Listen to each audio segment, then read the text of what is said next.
Or maybe you started a garden oasis in your backyard. Next, I'm going to put my lettuces in. But for millions of others, I'm going to be posting stocks that will boom. They wanted to uproot the financial industry. Let's just lock it on up and take $15,000. Here's a stock that can change your life. I see a stock going up and I buy it, and I just watch it until it stops going up, and then I sell it. I have gained over $3 million. I want some free money. I don't think you can overstate the online communities or social media's influence on financial markets. A large group of inexperienced investors who discuss their plans on social media platform Reddit have shaken up the stock market in a big way. The stock that everybody's talking about right now is GameStop. Video game retailer GameStop is set to continue their head-spinning ascent today. The revolutionaries on Reddit are spanking Wall Street's ass. The more these stocks go up, the more the big guys are getting creamed and losing billions of dollars. This isn't a wealthy person's game anymore. Anyone can play it. I took up a little bit of a new hobby, and I am interested in day trading. As an investor nowadays, you don't have to look a specific way. You don't have to wear specific clothes. You don't have to be doing it from a trading floor on Wall Street in like a high-rise building in downtown Manhattan. The narrative of what's driving the markets is no longer being held in secret offices in New York and Boston of privileged people talking to other privileged people. It's right out in the open. It's on Twitter, it's on Reddit. From brokerage apps to Discord channels and subreddits to TikTok finfluencers, one of the last holdouts in the world of disruption, finance, is next in line.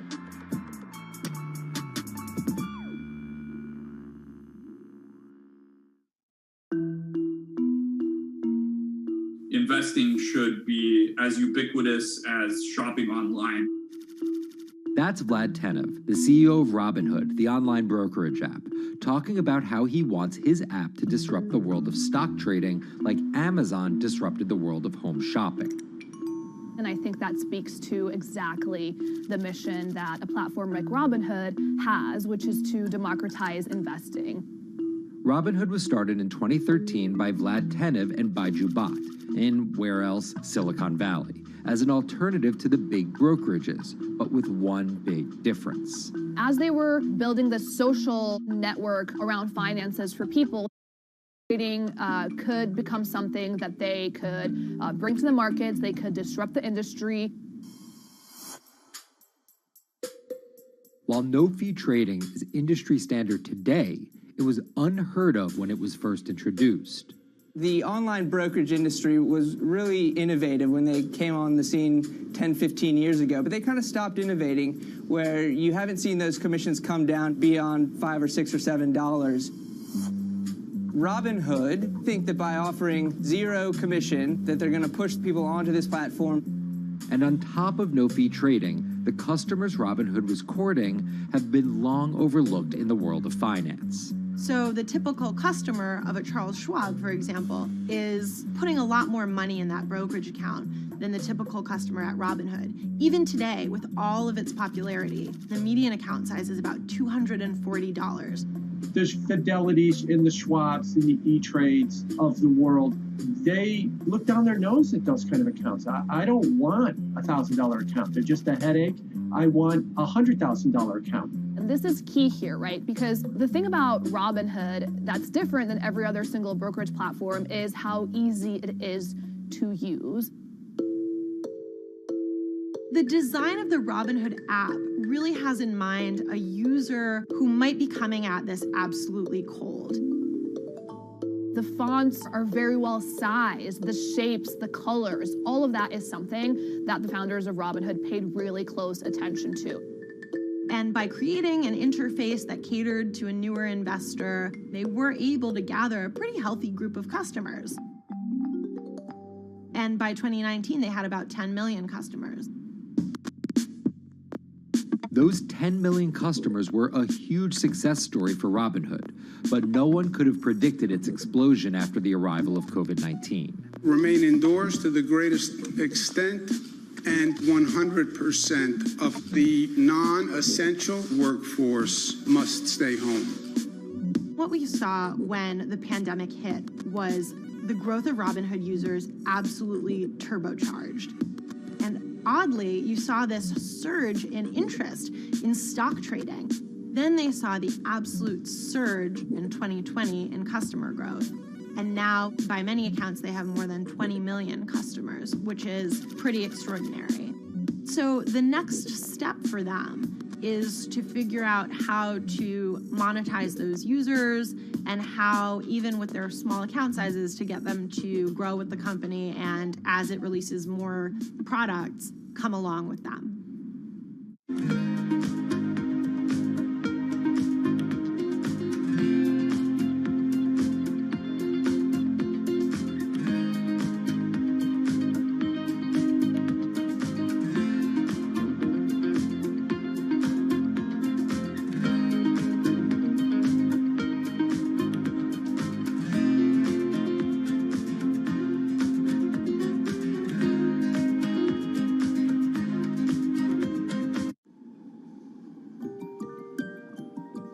Robinhood would become one of the COVID economy's breakout successes. Robinhood traders, as they're called, became the shorthand explanation for the frenzy of often speculative retail investing after the pandemic lockdowns. Kids wake up in the morning, they go on Robinhood. They're, in the shower, they check Robinhood. Kids are learning how the stock market works at 18 while they're at school, checking their phones in between classes because notifications pop up telling them what their stocks are doing that day. With these new tools, millennials and Gen Z are investing in the market in ways their parents could have never even dreamt of.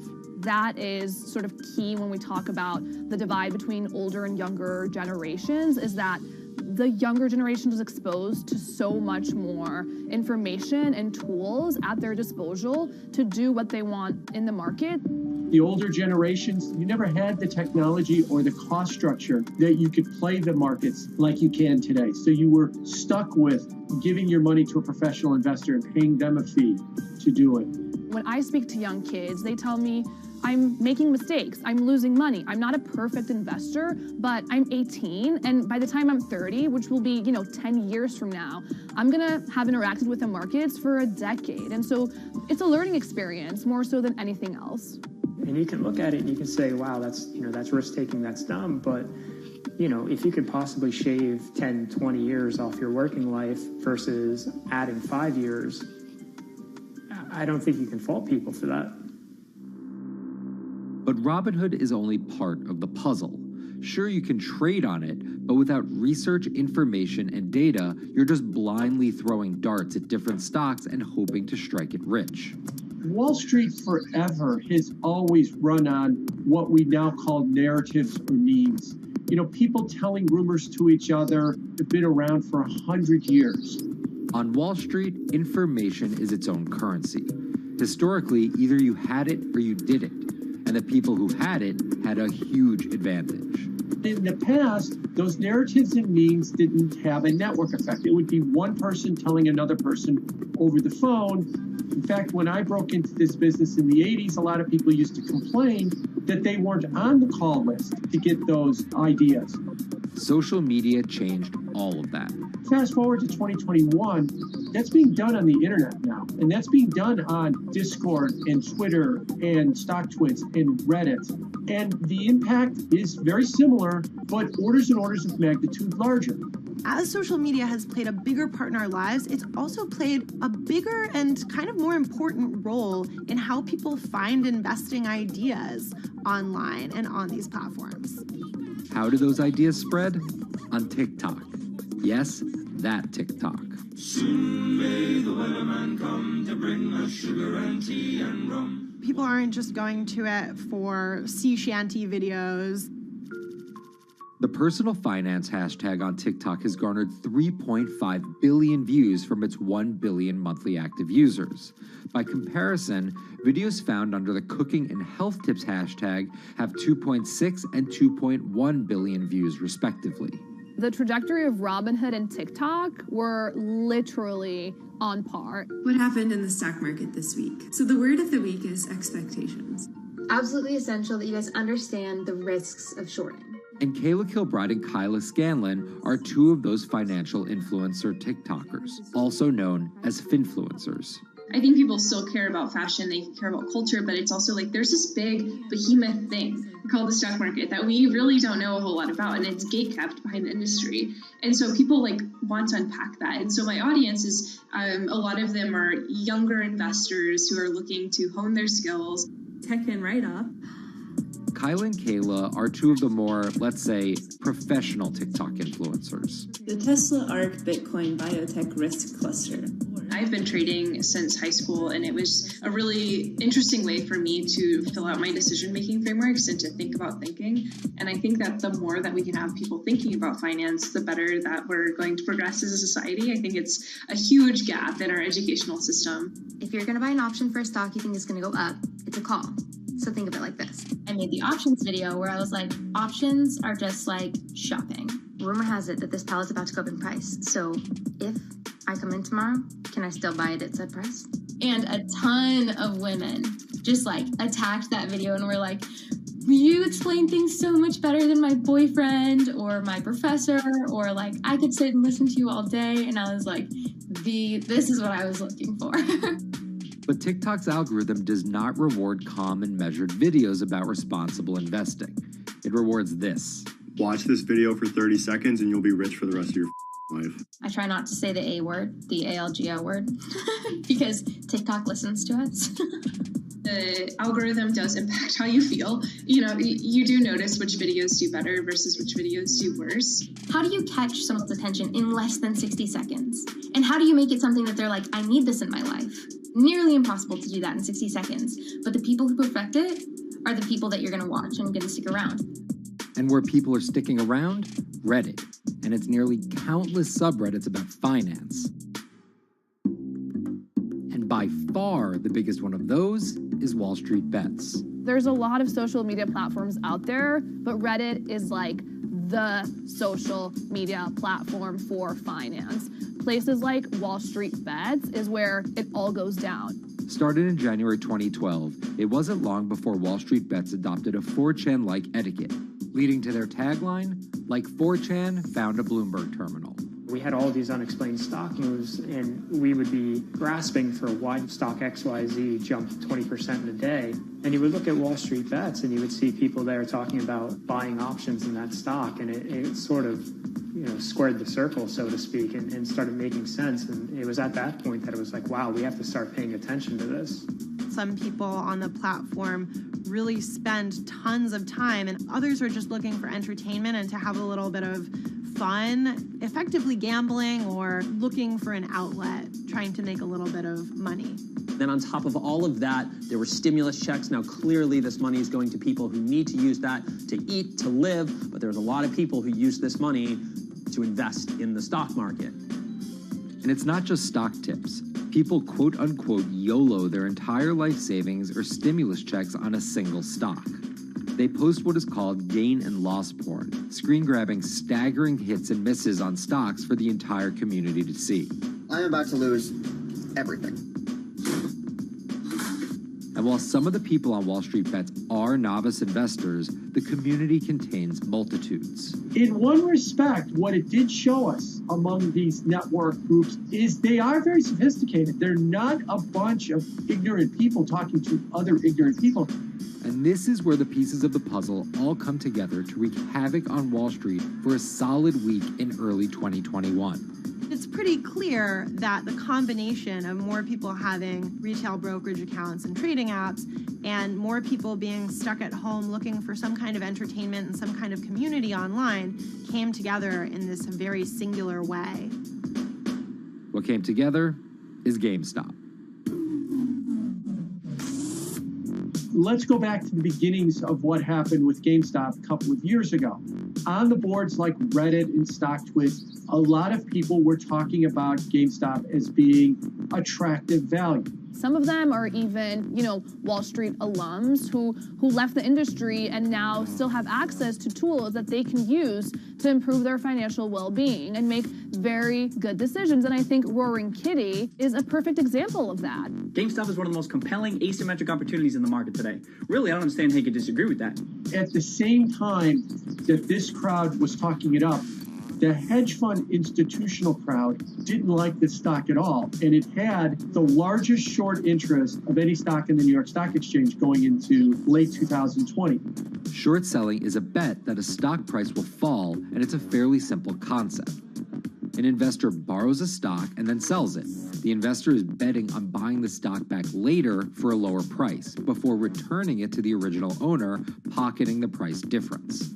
What a short seller would tell you is that they almost act as a policeman in financial markets, or they're at least looking for companies that aren't what they say they are. And that can range anywhere from an outright fraud that some short sellers try to expose to just a company that's not worth as much as investors think it is. The problem is, if the stock price rises, the short seller has to come up with the money to buy the stock back. And the more it rises, the more it costs.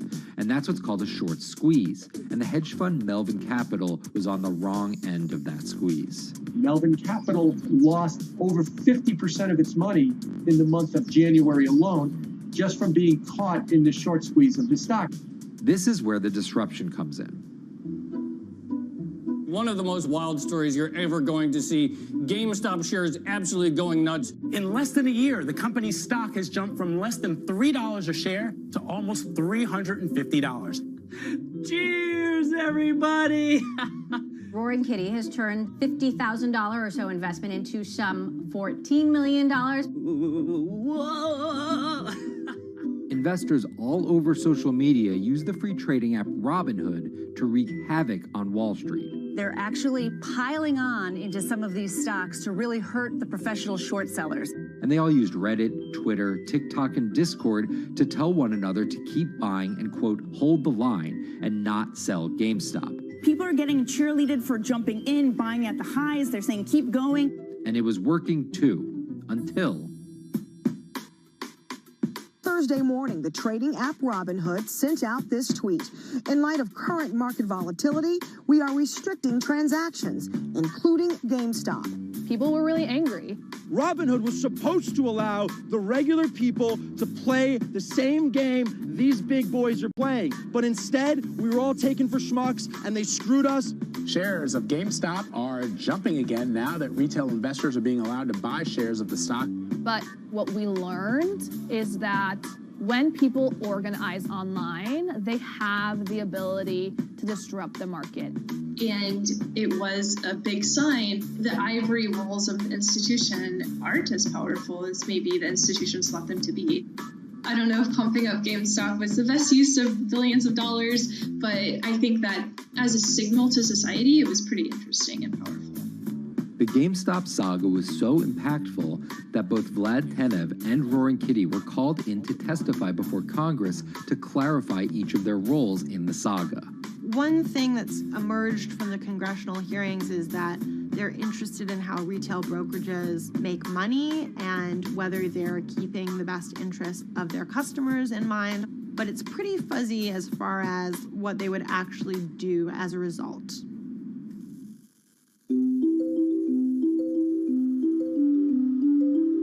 While the frenzy around GameStop eventually subsided, it didn't take long for retail investors to find other areas to invest their money.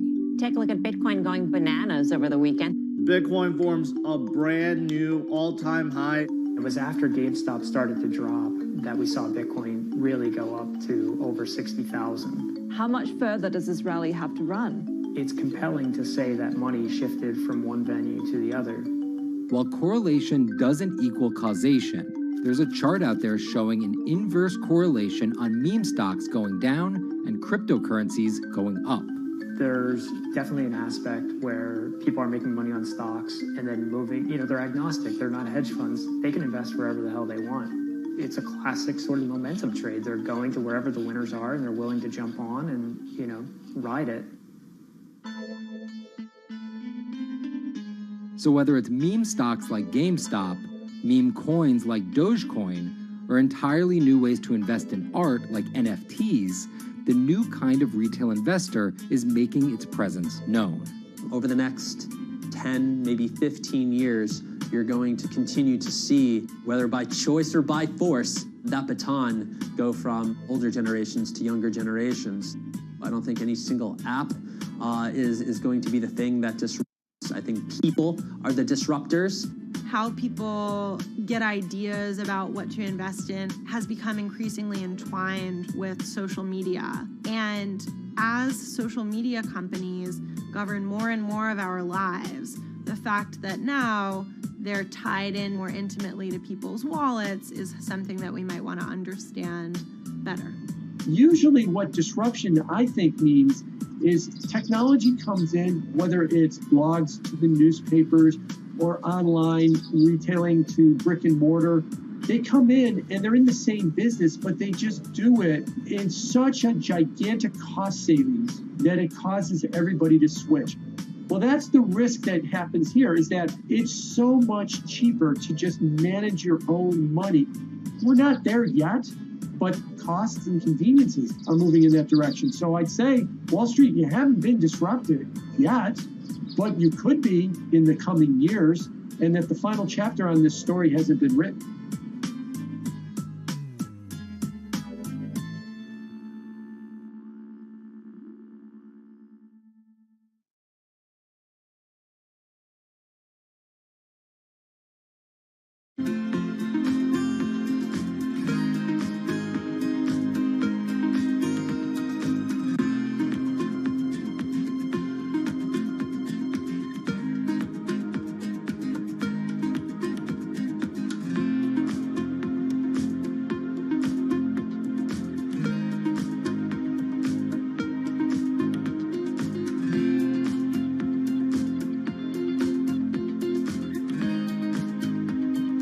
Meet Bloomberg's own David Nicholson. Now, his happy place is out in the field, on the open road. But like the rest of the world lately, he's been working from home a lot more than he's used to. COVID-19 has prompted a massive urban exodus as professionals of every ilk yearn for more space to live and work. As a result, rural areas have exploded, and they're poised to experience a resurgence as more and more families pack up and leave the big city to try out life in the burbs. But there's one problem with that. Not all internet speeds are created equal. Anyone who might need to upload or download large files for a living may not want to pack up and move to that cabin in the woods just yet.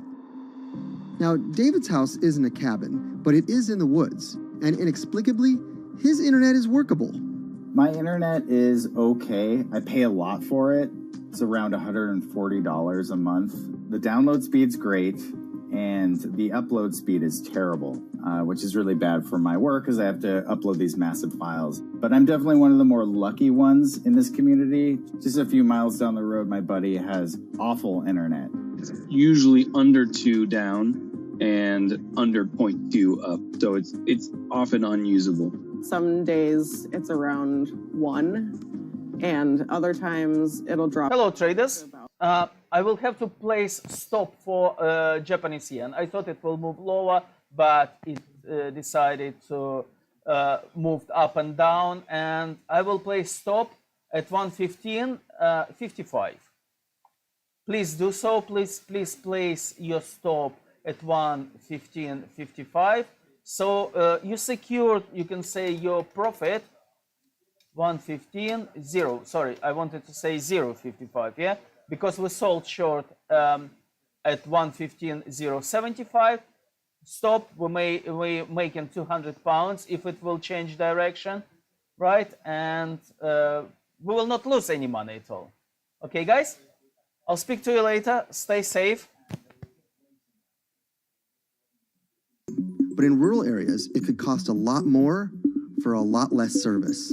So the pricing for a fixed wireless provider here can be something between $80 and $150 for about 25 megabits per second. However, gigabit service, which is 1,000 megabits per second and symmetrical, is running at about $119 a month or $130 a month. That's John Paul. He co-owns Spiral Fiber, an internet service provider here in Nevada County, California. And for the past 10 years, he's been trying to bring an affordable fiber optic network to town. It all started when he applied to be part of the pilot program for Google's fiber service. Across the country, civic boosters have been going to extremes, chanting, singing, and marching trying to get the search engine giant to look at their town. The internet these days is crucial to be in the world, to be a part of the world, and to be connected to your community. Google ultimately went with Kansas City, Missouri, which left Paul on a mission to get funding to lay out fiber optic networks for gigabit service. Over the next several years, he would attend conferences and pitch venture capitalists and apply for grants to make his vision come to life.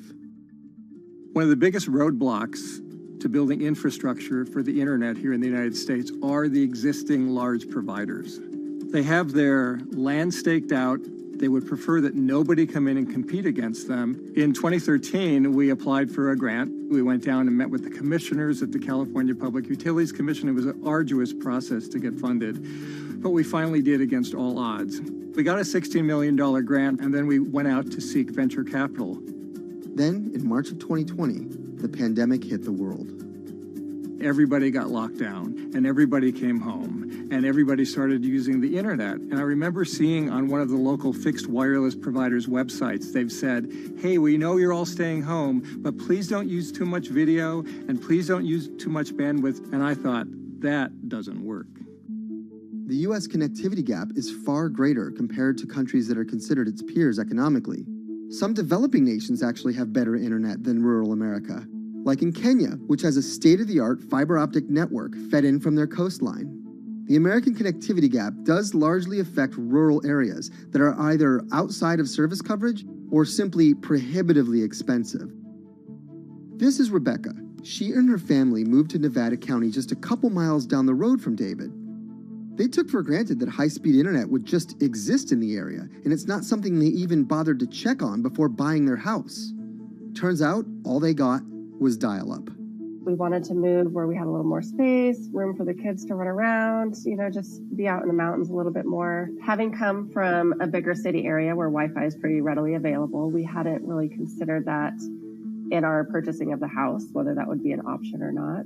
When school started, and now that we are remote learning with our children and we're doing everything from home, we didn't have the option to do that at our house. So every day when school would start, we'd have to pack the kids up and we'd go to my in-laws' home. They have a little cabin up in this area that does have Wi-Fi already. Rebecca's situation is the norm in rural America. According to data from the Federal Communications Commission, just 4% of urban Americans lack access to broadband internet. That's compared to almost 40% of people who live in rural areas. But while that was the case, there were also racial and socioeconomic divides in terms of who had that access. In addition to that geographic difference, low-income African American students, Latino students, and first-generation college students were more likely than others to have only one device at home that's shared among multiple siblings and or lack access to that actual connection.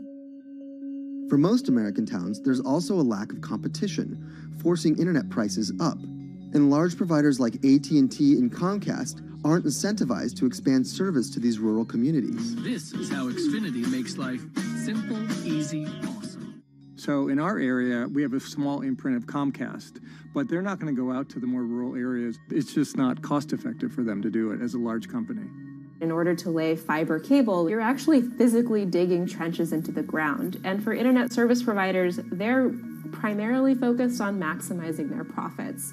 And so the fewer customers you have, in any square mile and the more fiber you have to lay, that's just kind of harder to pencil out from a purely economic standpoint. AT&T released a statement on the matter, expressing the need and desire for government assistance to fund fiber optic expansion to areas deemed unprofitable. Comcast released a similar statement encouraging more public-private collaboration on this effort. Federal agencies do offer grants to help communities build broadband networks, but many have argued that there's not enough flexibility on how to use these funds. The COVID-19 relief package passed by Congress in March and signed by President Donald Trump awarded $43.3 million to 51 projects on the East Coast alone. But it also stipulated that these projects needed to be up and running by December 30th. For contractors who plan projects months and years in advance, it's a scramble to rearrange their schedules to meet that deadline. So what we've been asking the federal government to consider is at least have, as long as the projects are getting started, knowing the projects are being put into place to expand both remote learning, working from home, and opportunities like that that are truly driven from COVID. We're moving as fast as we can regardless, but hopefully they'll give us some more time. Talking to John Paul, it's clear that he believes broadband is something that can transform a community and should be considered a public good. One of the first communities to come on in the United States with full-on gigabit service was Chattanooga, Tennessee. Now, they're a bigger city, but they're a city that was economically in a downturn. In the last 15 years, the city of Chattanooga has turned around in an amazing way.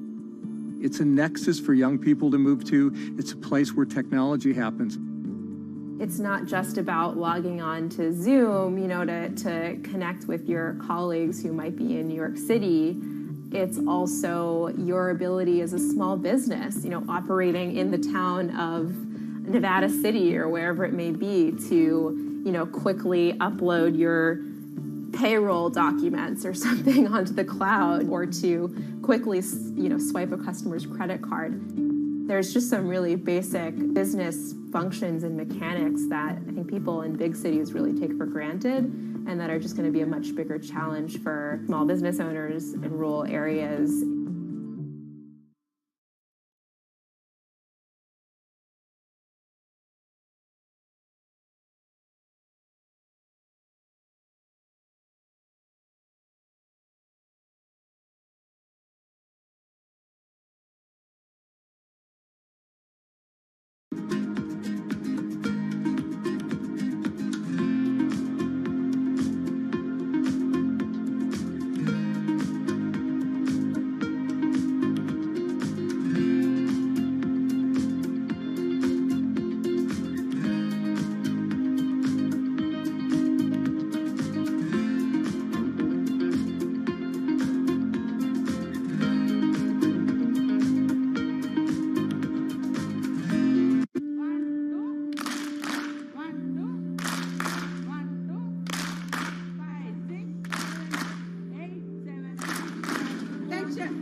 Historically, the marginalized people, you call them as untouchables or Dalits, they have been kept away from the center of the knowledge. Once you are born into a caste, it is very difficult for you to grow beyond that. You are stuck in that identity.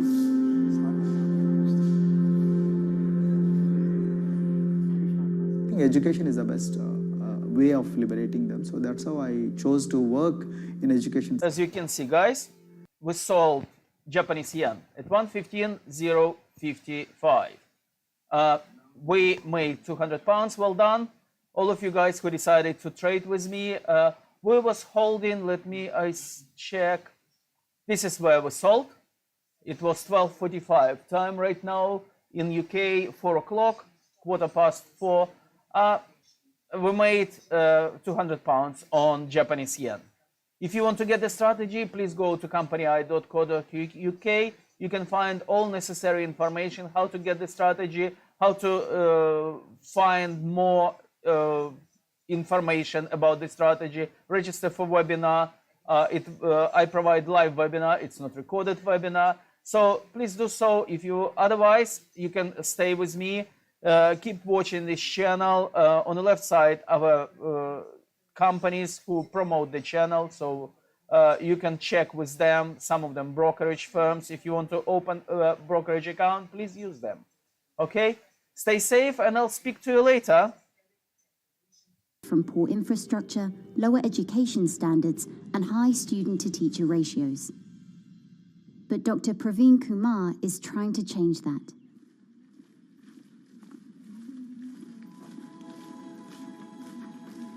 I am currently working as head of Telangana Social Welfare Residential Schools. So totally above 400 schools I manage. These are all residential schools for the students who are historically marginalized but talented and then poor. My friend also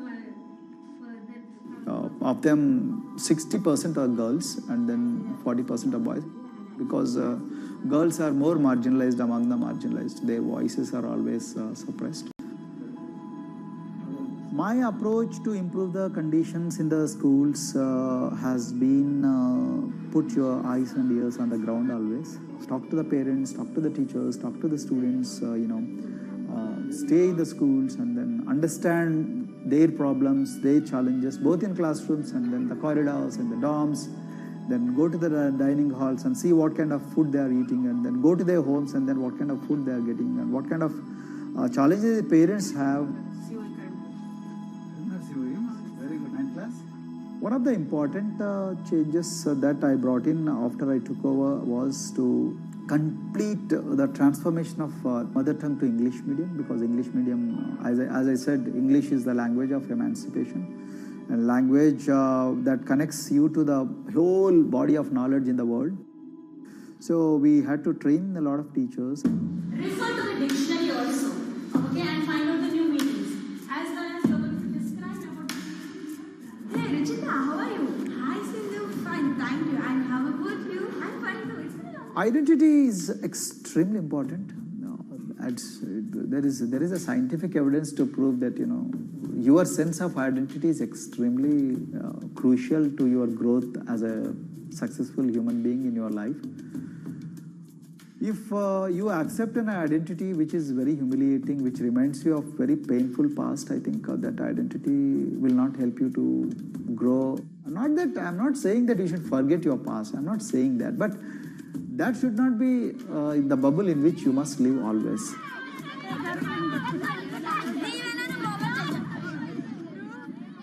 Sweros is an alternative identity. S stands for state, W stands for welfare, Aero, SW and then Aero is Swero. So the idea is your dreams have to be skybound. So that is what we are trying to achieve by changing the identities. Like, we say, I'm a Swero and I aim to be a doctor. I am a Swero, I aim to be a top-notch engineer. I am a Swero, I aim to be a top bureaucrat of this country. I'm a Swero, I want to be a very good actor or, a musician in this world. So these are the positive images that are associated with the identity.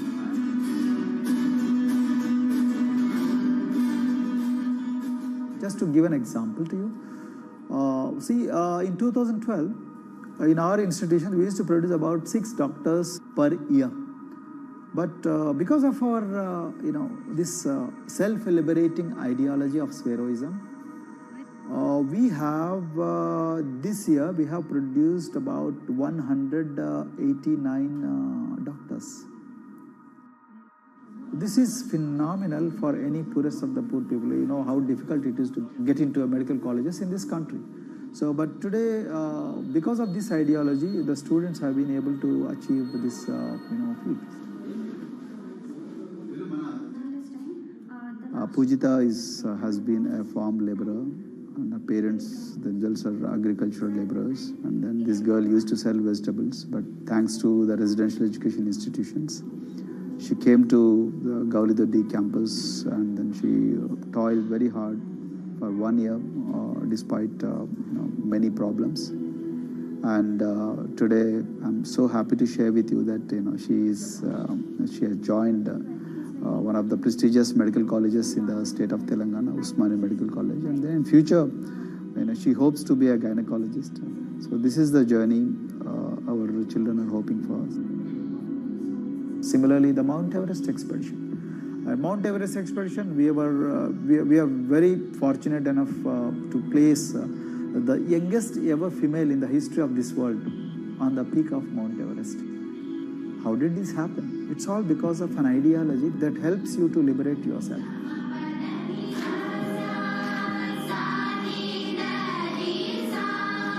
We brought a lot of extracurricular activities and most of them got institutionalized now. So for example, music.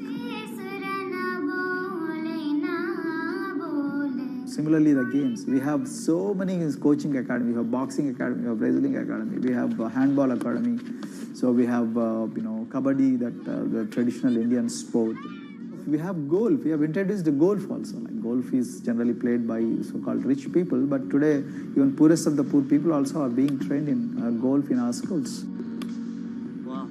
So our intention has been to give all 360 degrees, type of opportunities to the students, so that whoever is interested in whatever activity, they can go and then do it. Break the barriers, break the fence, at least mentally, because poor people have been programmed to be victims, programmed to be subjugated, programmed to be on the margins, always, programmed to feel inferior. We wanted to change on that. There are certain games which are exclusive to rich people. There are certain languages which are exclusive to middle class and upper middle class in this country. To put it in one word, the sole aim of introducing all these co-curricular activities is to break the stereotypes which are recklessly imposed on these people. Their stereotypes Dr. Kumar knows all too well. Born a Dalit, his grandparents were labourers and access to the village well was restricted. Dr. Kumar credits his parents' belief in the power of education with helping him realise his aspirations. He went on to join the Indian Police Service, attended Harvard University, and then began pursuing educational reforms back home. I attribute whatever I am today, it's to my mother primarily. They educated me in the village, although there were no good schools. So then I stayed in social welfare hostels, the hostels which are managed by government for the poorest of the poor kids. I passed with reasonably good grades. Then I went to university, and then I faced worst form of discrimination in the universities. Like there were, in those days I'm talking about, so the bathrooms and the toilets were exclusively meant for scheduled castes and scheduled tribes. We used to fight discrimination on one hand, and then again, try to excel in academics, day in and day out. So that's how I came to education, because I deeply believe that education is the only important weapon that can really, place the poorest of the poor people from a very victimhood orbit to a prosperous orbit. I think in future, this is going to be a game changer for the marginalized in this country.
If you look at a thermal image of a city and then compare that to a map of vegetation, you'll find that where there's greenery, the temperature is lower.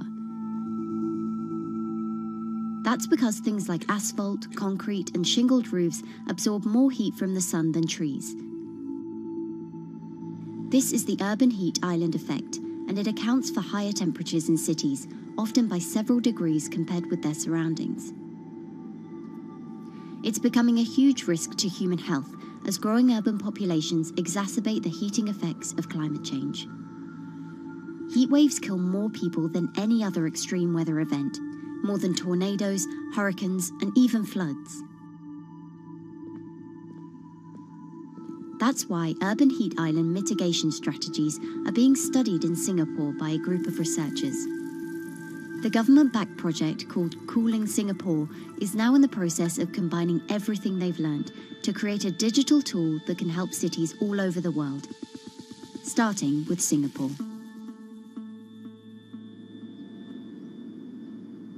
In Singapore, close to the equator, temperatures regularly rise above 32 degrees Celsius or 90 degrees Fahrenheit.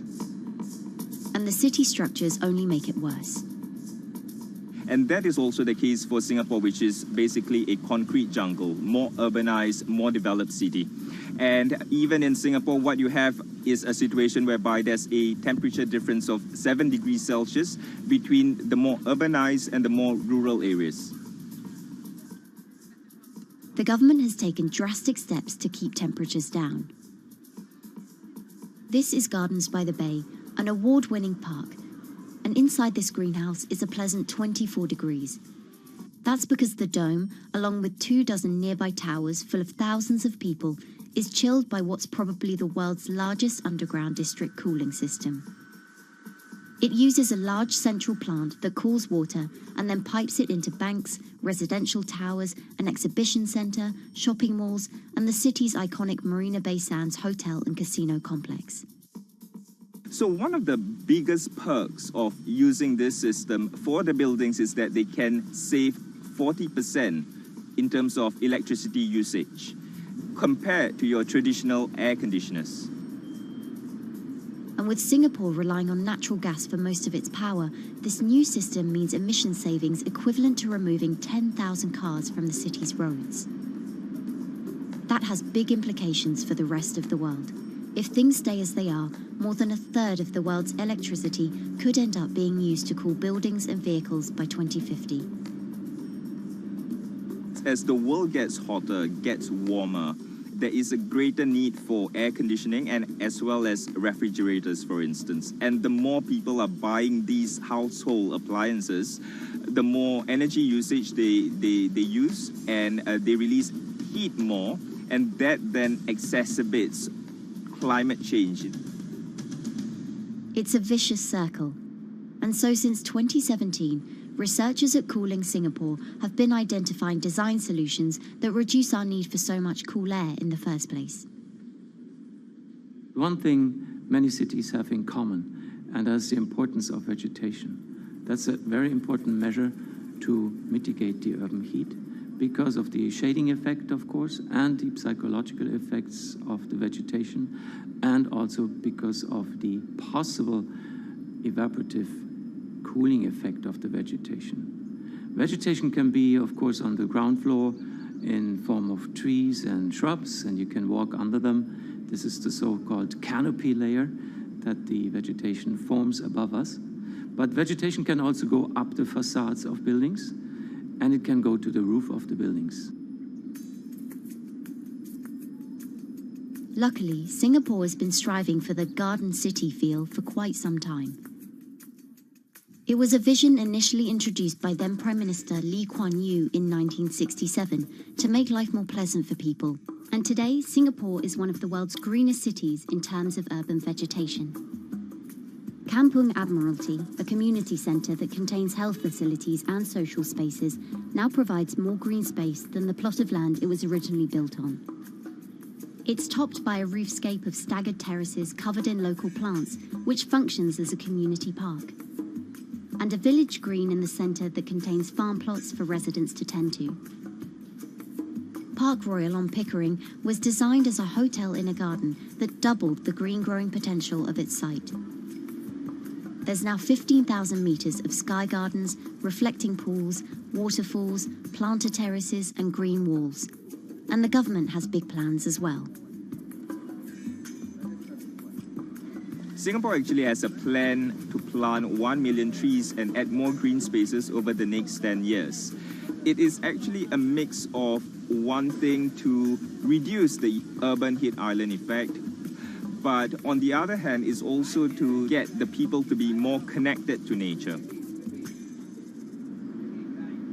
But it's not enough. The city-state has still been warming twice as quickly as the world average over the past 6 decades. That's why Cooling Singapore has developed a catalogue of other potential heat mitigation measures. When you try to mitigate the urban heat island effect in a city or in any building, in a village as well, the first place to start is by shading of the windows. You have to keep areas clear so that the wind can move through it. Water of a certain depth can act as a very good thermal buffer. If you have to construct heavy buildings such as high-rises, at least you can make the surface, the facade, less heavy, and you can protect it from direct sun penetration. You have to make sure that no combustion engines will be in the city in the middle, in the medium to long-term range. So ideally, the electricity production is outside of the city, and you bring just the clean electricity into the city. You can at least minimize the use of energy in the city, and you can start to slowly convert the roofs, the facades of the city into production areas for renewable energy. In Singapore, unfortunately, this is a limited option, but in the long run, it could produce up to 20-25% of the energy, of the electricity needed in Singapore, if all the roofs and the areas in the buildings, on the facades would be used to do that. With so many different ideas, Cooling Singapore is also designing a virtual model of the city to test them out. It's called a Digital Urban Climate Twin, or DUCT, that will calculate how each element of the city's design will impact the urban heat island effect. That means we model not only the geometry of the buildings digitally, but also we model the transportation, the insulation, the temperature, the radiation coming from the sun, the weather, the local climate, the even very, very microclimate of the city, the water, the movement of people in the city. We can invent scenarios, we can design scenarios, test them before we actually build them, and if they test very well and we are sure that they will function, then we can start to build them and put them into reality.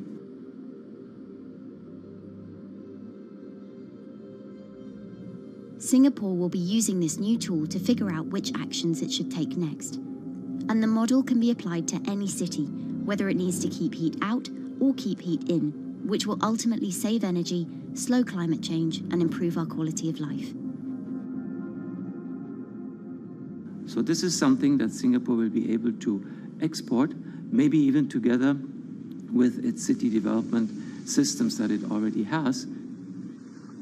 Singapore is one of the very few cities in the world that really combine this scientific approach with a very well-established urban redesign and urban design approach. Through its agencies and the combination of its agencies, it has achieved a lot in the past. If it keeps following the scientific path and the combination with the other knowledge in the city already, we think that it will be a very comfortable and very livable city in the future, even more than today.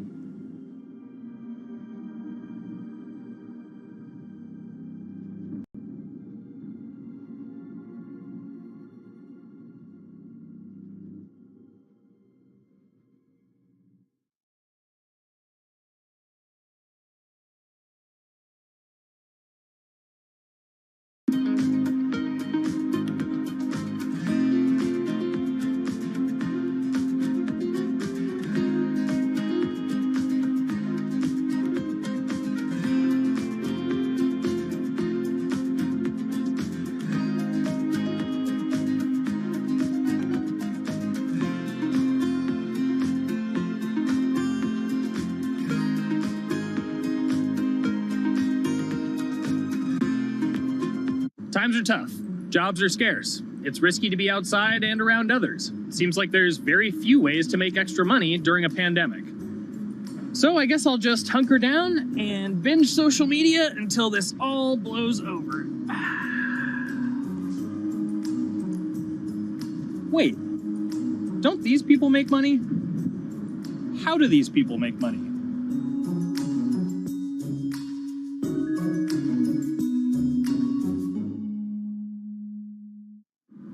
Streamers, YouTubers, Twitch stars.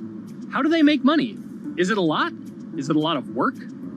I know, I gotta ask somebody in the biz, and I got just the guy, Austin John Plays.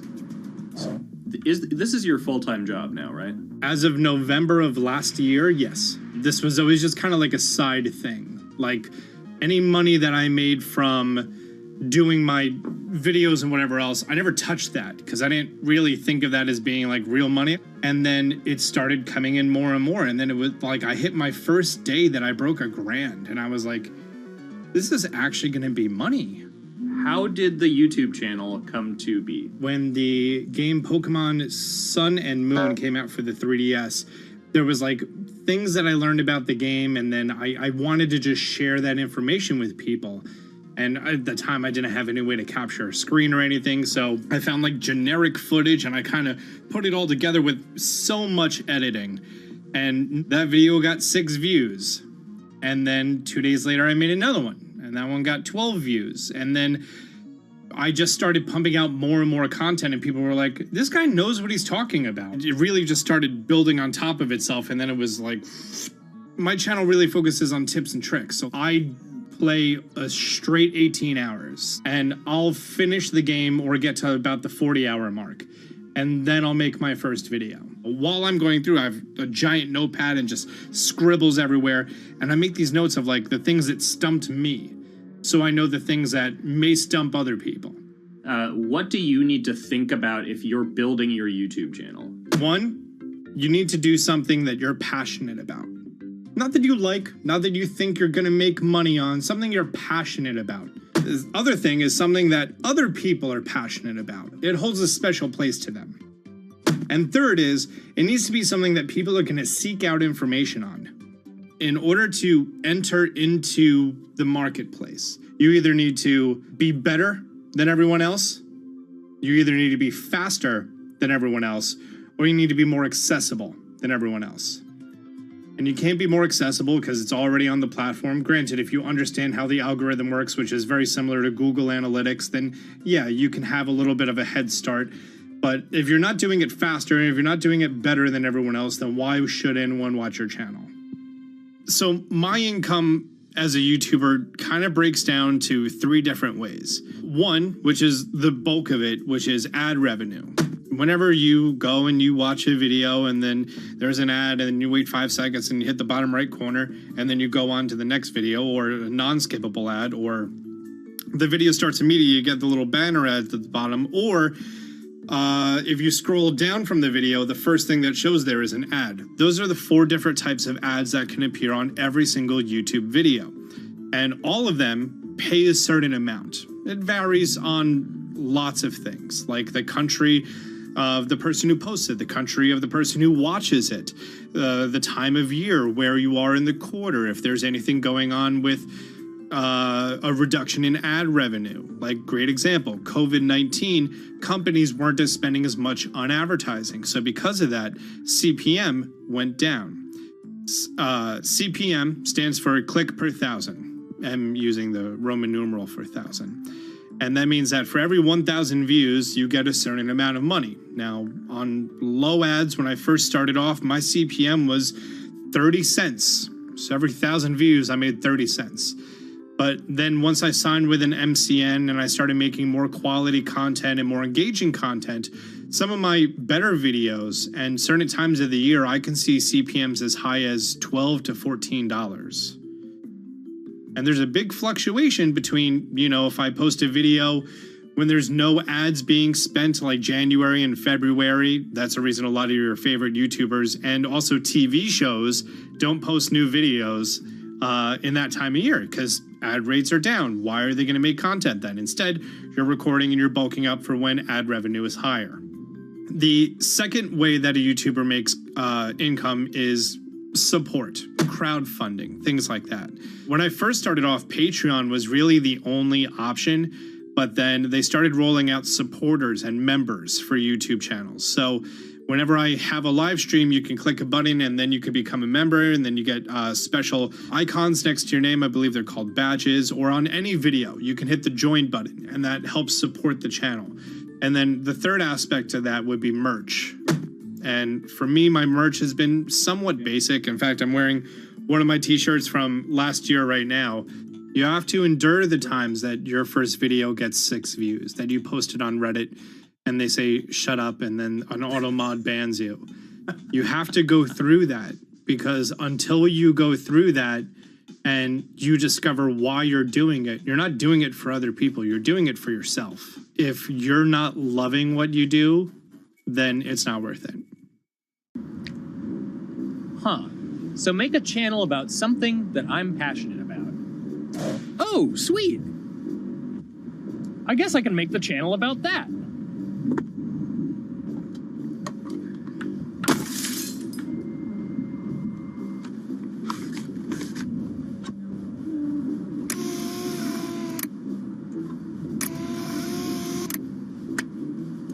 Now, how do I grow an audience?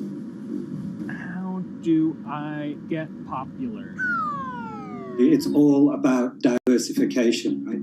You have to have a massive Twitter following. You have to have a massive Instagram following. You have to have a massive YouTube following. Of course, you have to be on Twitch, which is the key platform. But basically, any way you can get in front of your audience, you can engage with your audience, is going to drive those clicks, which ultimately drives the advertiser revenue that you get back from all of these platforms. It's me and Dan playing video games and talking in a funny manner over them. They're not just people who are good at games. They're actually people who are good at online engagement, online entertainment, first and foremost. You have the right to remain stylish. Anything you wear can and will be used against you in the court of fashion. The streamer is either very, very talented at the game. The best player in the game is generally going to draw a crowd because people like watching people who are very good. On the other hand, they're either very, very good or funny, charismatic, whatever it is on that side. Oh, no. You know, it becomes more of a show where they talk about other things outside of the gaming world, and gaming becomes really just a backdrop and an excuse to engage with that audience. There were those weird, like, Ronald McDonald, like, straight to VHS movies. You remember those? I'm personable, I'm chatty. I would kind of, when boring things were happening in the game, I would ramble on about, movies I'd watched or books I'd read and, or conversations I'd had and stuff like that. And so I think being personable was a big part of that. It's not just getting on and playing games. It's getting on and being an entertainer. You are putting on a show. All right, now let me go ahead and grab the samurai sword that every gym has. Okay, he's dead. To have a larger audience and to have that audience, I think, stay with you, you have to bring something extra. You have to find your niche. You have to find what works and what connects with the audience and what makes them laugh and what makes them keep coming back. You got to make it a little more exciting, all right? Throw in a hanging bishop. Have everybody in suspense for a moment. I think the real most important thing is to just get used to being on camera. Like in any sort of performance thing, is get used to talking on camera. My first few videos were terrible, but because I sat down and did it for 6 to 8 hours a day, I just got used to talking and I got over that uncomfortable hump.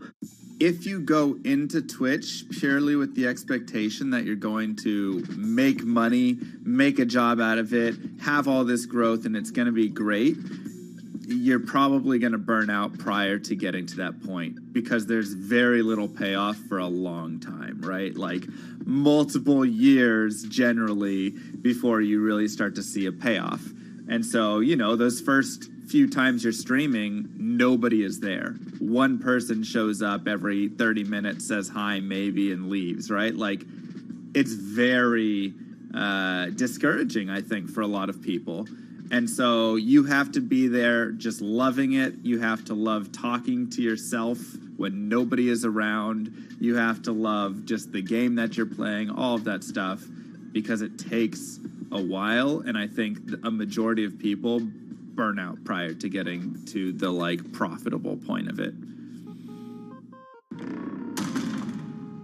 And there you have it. My very own YouTube, Twitch, Discord, and streaming channels all ready to go live. It's a veritable social media ecosystem just on the verge of thriving. So, don't forget to smash like and subscribe, and visit my Patreon for perks. Also, go to my merch page. And one last thing, stay cool, my friends.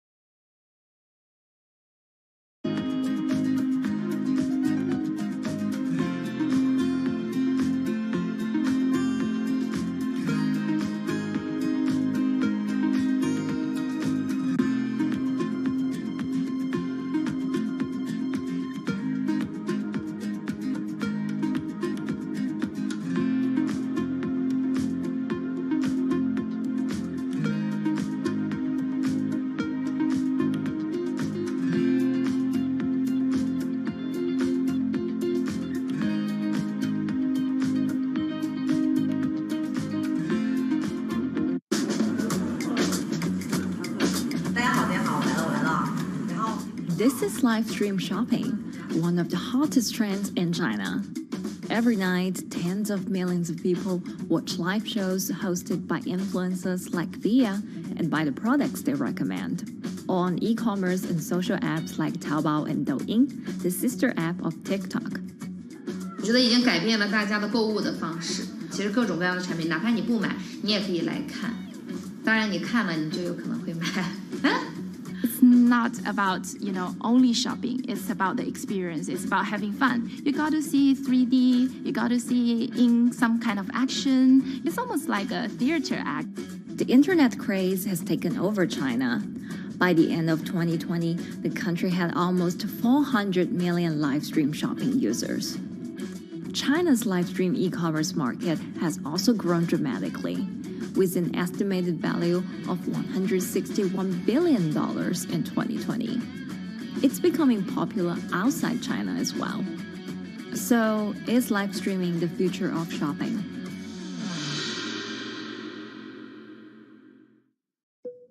Live streaming is not a new thing. In China, it started in 2015 with the rollout of 4G. And it was first used for entertainment and socializing. Many live streamers performed for their followers or chatted to them, making money by receiving virtual currency and gifts. In the West, live streaming is mainly the domain of avid gamers. In China, it's broken into e-commerce. China actually has a very big e-commerce empire, so it uses these super apps, what we call, that you have payment, you have search of information, you have recommendation system, and you have huge amount of goods available on the platform, and as well as a lot of consumers. So with this advantage, they merge these features of live streaming to make the influencers actually sell goods. Here is a perfect choice. Nice neutrals, beautiful print, nothing overwhelming, and the warmth and comfort of flannel. This is item. Traditional TV shopping involves a one-way direction, whereby a host introduces a product, demonstrates certain things, and say, call this number or something. But live stream shopping is live. That in itself is a very, very big difference. It causes different psychology. And live stream shopping is a very entertaining way of actually engaging someone else. When you shop, actually, this live streaming video will continue. It will minimize into a corner, and you can buy the items and pay all on the same app. And after that, the live streaming screen will just enlarge by itself, and the promoter will come back to screen. So it's very convenient. Taobao, one of China's biggest e-commerce platforms owned by tech giant Alibaba, added a live streaming function in early 2016. In the following years, other e-commerce and social platforms like JD and Douyin also integrated this feature. 开头的时候还是有很多的挑战的，对画面的这个流畅，然后是否能够很真实的去还原商品，它其实在这个上面是有很高的这个门槛跟技术的这个卡口在的。不管是我们的这个用户的接受度，还是商家的这个上手的这个难度都很高，但是这几年下来，基本上难点在不断被突破的。Over $70 billion worth of goods was sold via live stream on Taobao in the year through March 2021. Latest surveys show that over 60% of live stream users in China were watching shopping shows, and over 65% of them shopped at least once via live stream. In 2020, live stream shopping got a huge boost during the pandemic, when millions of people were in lockdown and many retailers were pushed online. People, during the lockdown, felt like there's a need for more social interactions. This live platform creates an interesting kind of environment that gives people the sense that I'm actually interacting with you. And then live stream shopping brings in a lot more variety of things that people could buy and satisfy, the sense of losing control, especially during the pandemic. At the heart of this craze are the top influencers who have tens of millions of followers and sell products worth millions of dollars every night. They often use their star power to get bargains from retailers, which in turn boosts their own sales and influence. So if you think about China's live streaming, you have to know the king and queen of the influencers. the queen of live streaming, Via. She is actually having the biggest viewership and the biggest sales volume for a long time on Taobao platform. She can sell everything from like Gucci sunglasses, lipsticks, homes, and cars. One time she offered her followers to go on a Tesla ride with her, and she even, for once, sold a rocket launch in her live streaming room for 40 million yuan. 接下来我们真的要上火箭。The king will be Li Jiaqi, more widely known as Lipstick's brother. He used to be a cosmetic sales before he turned into live streaming e-commerce. And he knows a lot about the cosmetics. So he's the one that will actually put the lipsticks on himself when he's on the show. Top live streamers like Via and Li Jiaqi have become celebrities in China and can earn millions of dollars a year. Although not everyone can be as popular, mid-ranking live streamers like Tiffany still earn a good income through sales commissions. 如果说单从收入方面来讲的话，那主播的收入是比普通的工作要高很多。但是呢，主播这个工作时刻对身体，包括对精神都有很大的一个考验的。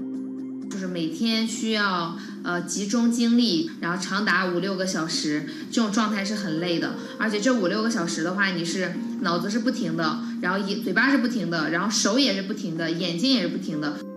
像我们做主播，不是说单一的只做直播一件事情，然后还会有选品的一些工作，然后还会有一些其他的事情排在里面，其实是没有个人生活的。那我觉得增强粉丝影响力的话，不是说某一件事情可能今天做了什么事情你就增大了影响力，而是每天不断的内容的输出，粉丝不断的可能对你的了解，慢慢的信任你。里面有芝麻酱的味道，如果吃不习惯的话就慎买。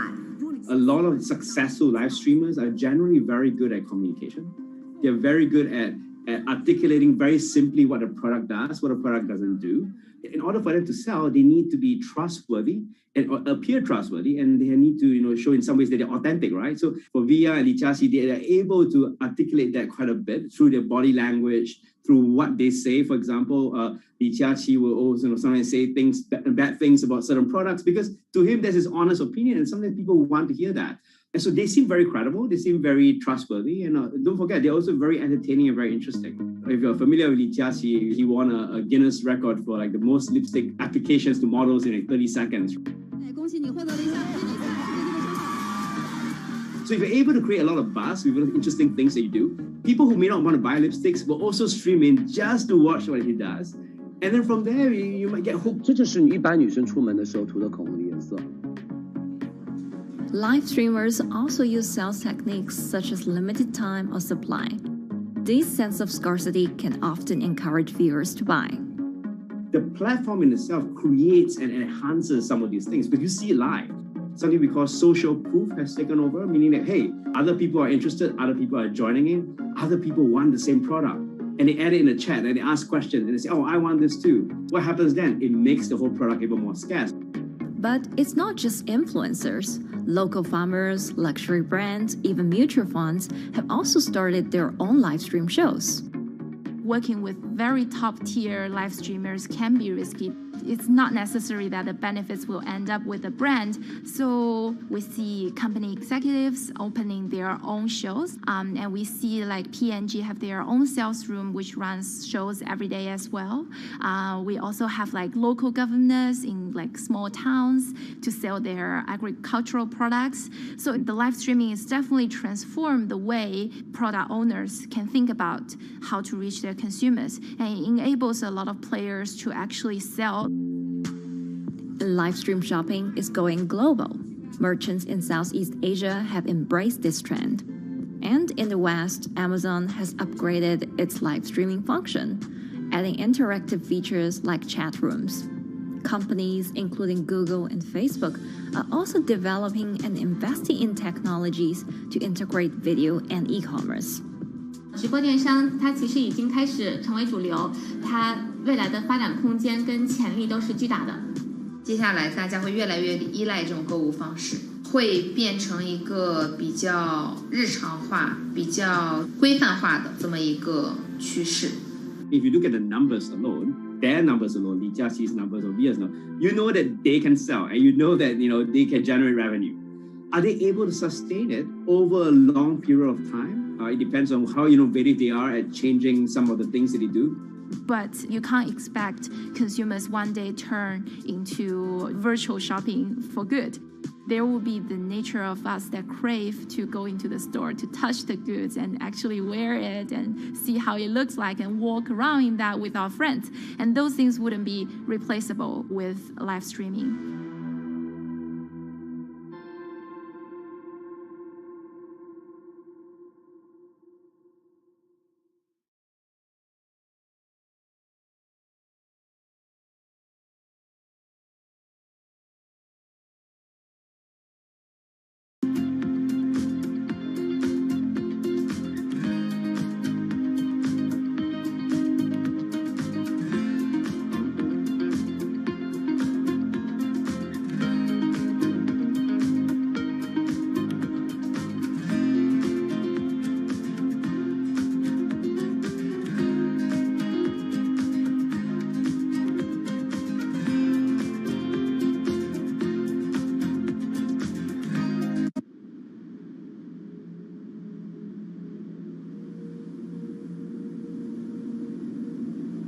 You could imagine that the oceans are actually the largest battery.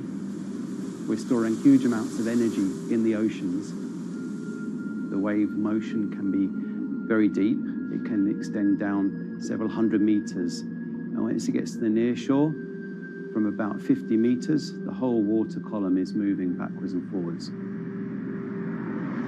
As we search for ways to reduce our reliance on fossil fuels, some are looking to a largely untapped potential source of renewable energy. In theory, waves off the coast of the United States alone could generate over 2 trillion kilowatt hours of electricity a year, enough to power more than half of the country.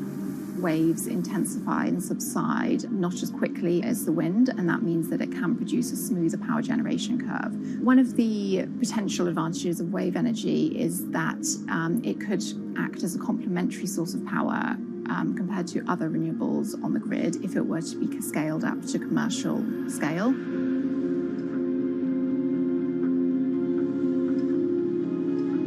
For decades, engineers have been trying to convert wave energy into electricity, but a host of technological and financial challenges have complicated their efforts. In the years from around 2006 to 2015, there were a spate of bankruptcies in the sector, and this was largely because of a lack of kind of continuous proven projects out at sea with reliable electricity generation. Since then, companies have been trying to develop the technologies at a steadier pace and with a smaller cash burn. But the same questions remain. Can companies develop devices and technologies that actually work? Is wave energy just a novelty or something that can become a major renewable energy source?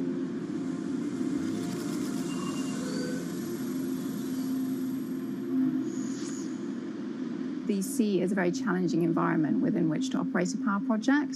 So seawater is corrosive and conditions are very rough. So this means that power projects don't have a very long lifetime, and it increases operating and maintenance costs. Partly because of that, many early wave energy projects hit rough waters, such as the Palamas Wave Energy Converter in Portugal and the Isla Limpet project in Scotland. But that hasn't stopped others from trying. Companies are focused on testing projects out at sea, proving their durability, trying to raise capital and bring down cost. The sector hasn't really converged around one single technology design, and companies are kind of undecided about which design works best.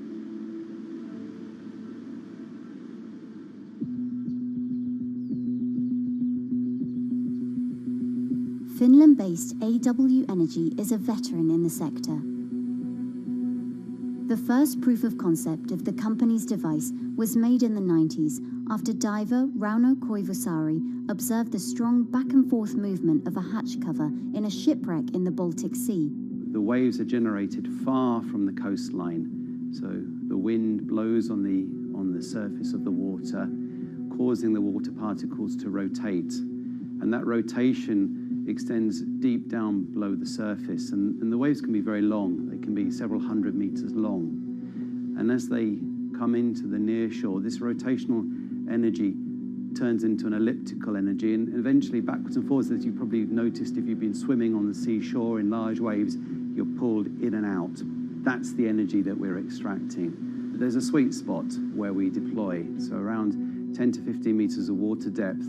That's where there's still strong wave energy coming in. After years of research, prototyping and testing, the company has deployed Wave Roller, a 350 kilowatt device in the waters of Portugal. Wave Roller has an 18-meter wide and 10-meter high steel panel fixed to the seabed via a floatable foundation. The panel moves back and forth with the waves, capturing the energy. It's submerged in the depth of 15 meters, so it's protected from the extreme waves. We generate electricity by capturing the movement with hydraulic circuitry in a machine room underneath the surface. That hydraulic energy we turn to electricity with hydraulic accumulators and hydraulic motors, and also a generator. The Wave Roller has survived large waves at sea for over a year and delivered electricity via an underwater cable to the grid in Portugal. Meanwhile, the company has won a €2.5 million grant to work on an upgraded version of the Wave Roller, aiming to increase the electricity generation capacity to 1 megawatt. The upscaled device would have a bigger panel, 2 power takeoff units, and improved software to control the energy production. We have taken into use a wave prediction algorithm that kind of tells us what kind of waves are coming into our device. That gives us few seconds to prepare for capturing more energy, and the difference in that is significant. Our future plans are to deliver technology around the world. So I'm hoping we can be working on delivering technology to projects in Asia and also in the American continent as well.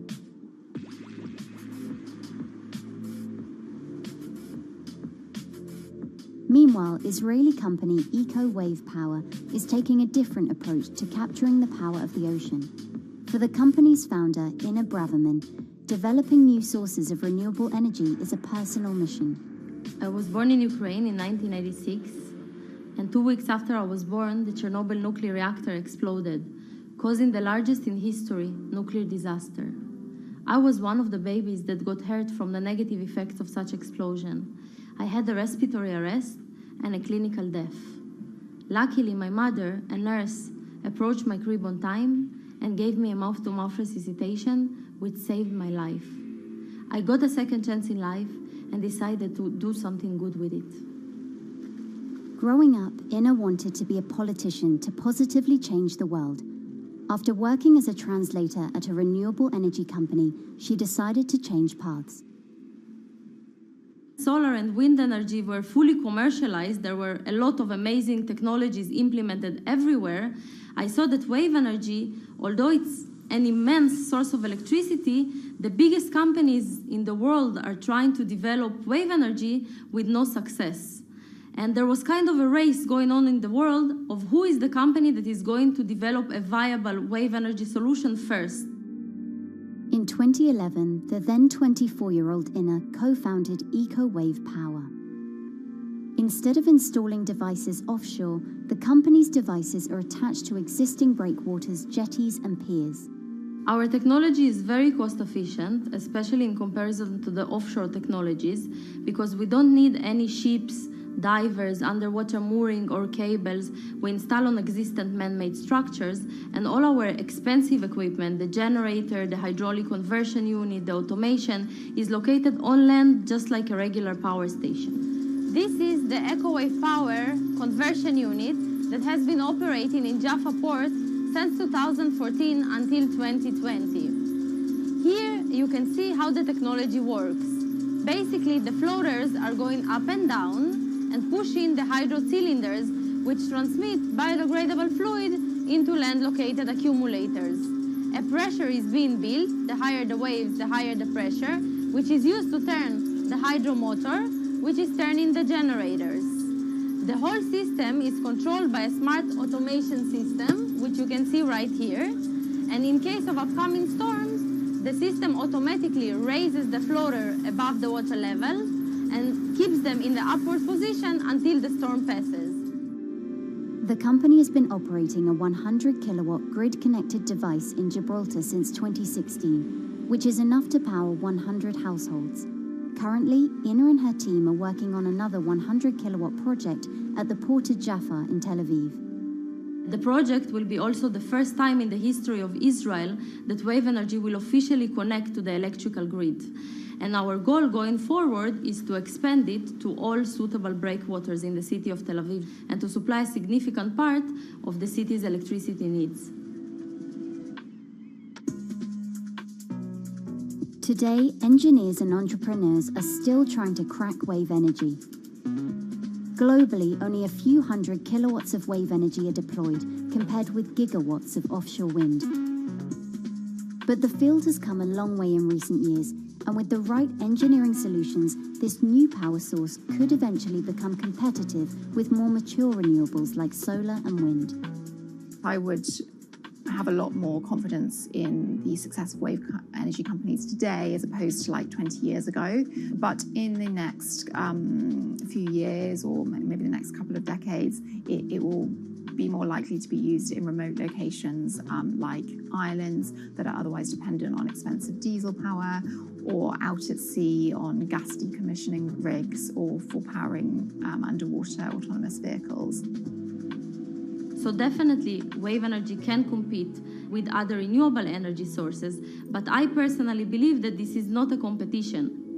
In order to have a 100% renewable energy friendly world, we need all renewable energy sources to work together.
Who are all these people from?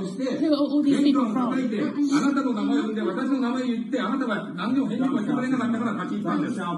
So can you please tell me? I'm not going to... please wait. You know, I've covered a lot of companies. I've covered a lot of Machiavellian companies where, you know, people play rough. I don't think I've ever seen anything on the scale of Nissan. He is making you, but you aren't from this side. I mean, it's corrupt. One of the most dramatic elements was Ravinder Passi's home being raided by court officials in Yokohama. You scared my wife. You scared my children. I worked in this for 16 years. So Rav Passi's journey into the darkest recesses of the Japanese corporate world started when he was the general counsel, the highest corporate lawyer position in the company. In the past few minutes, Nissan has revealed that its chairman has been arrested after allegations of serious misconduct. He was tasked with investigating Carlos Ghosn. And he was told, conduct an internal investigation and get to the heart of the matter. And then along the way, he started to notice serious conflicts of interest. He is one of the few people who knows an extreme amount of detail regarding the alleged crimes by Carlos Ghosn, and he's now ready to tell his own story on the record about some of the events that happened.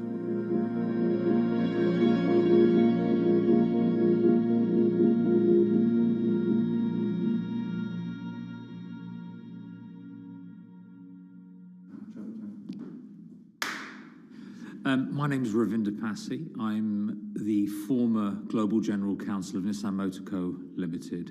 And you could say, yes, I had a front row seat in terms of what was going on.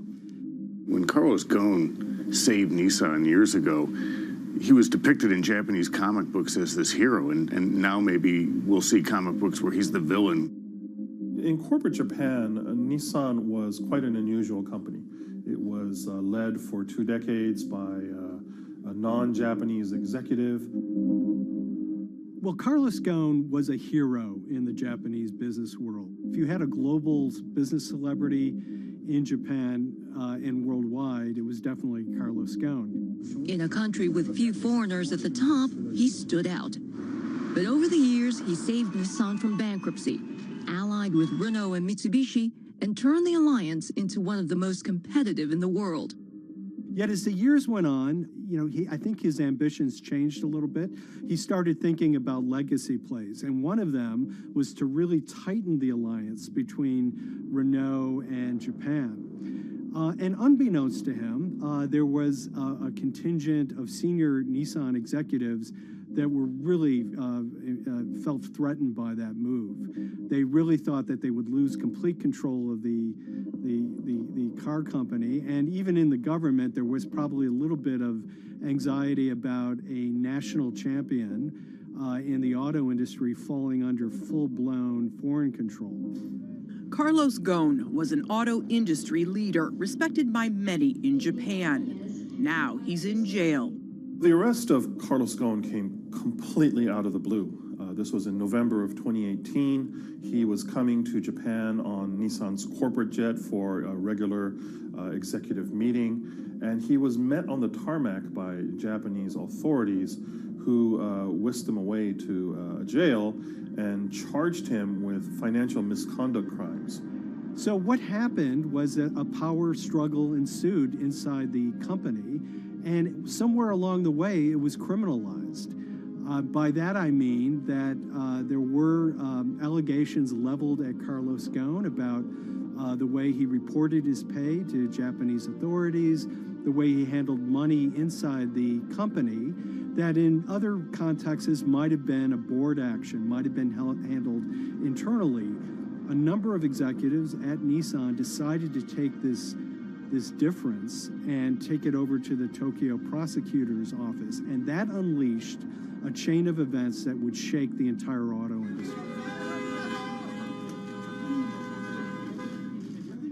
So after Carlos Ghosn was arrested, Nissan launched an internal investigation into the events that led up to his arrest. So Rav Passy was tasked with investigating Carlos Ghosn, and he was told, get to the heart of the matter, find out what Carlos Ghosn did wrong and bring it to our shareholders. It's really complicated because you had various things coming out of the weeds. 2018 investigation has started, and we become aware of matters in terms of conflicts, actions by certain individuals that cause some concern because things might not quite be what they seem. So in our story, we really took a close look at Harinada and his role in Carlos Ghosn's downfall.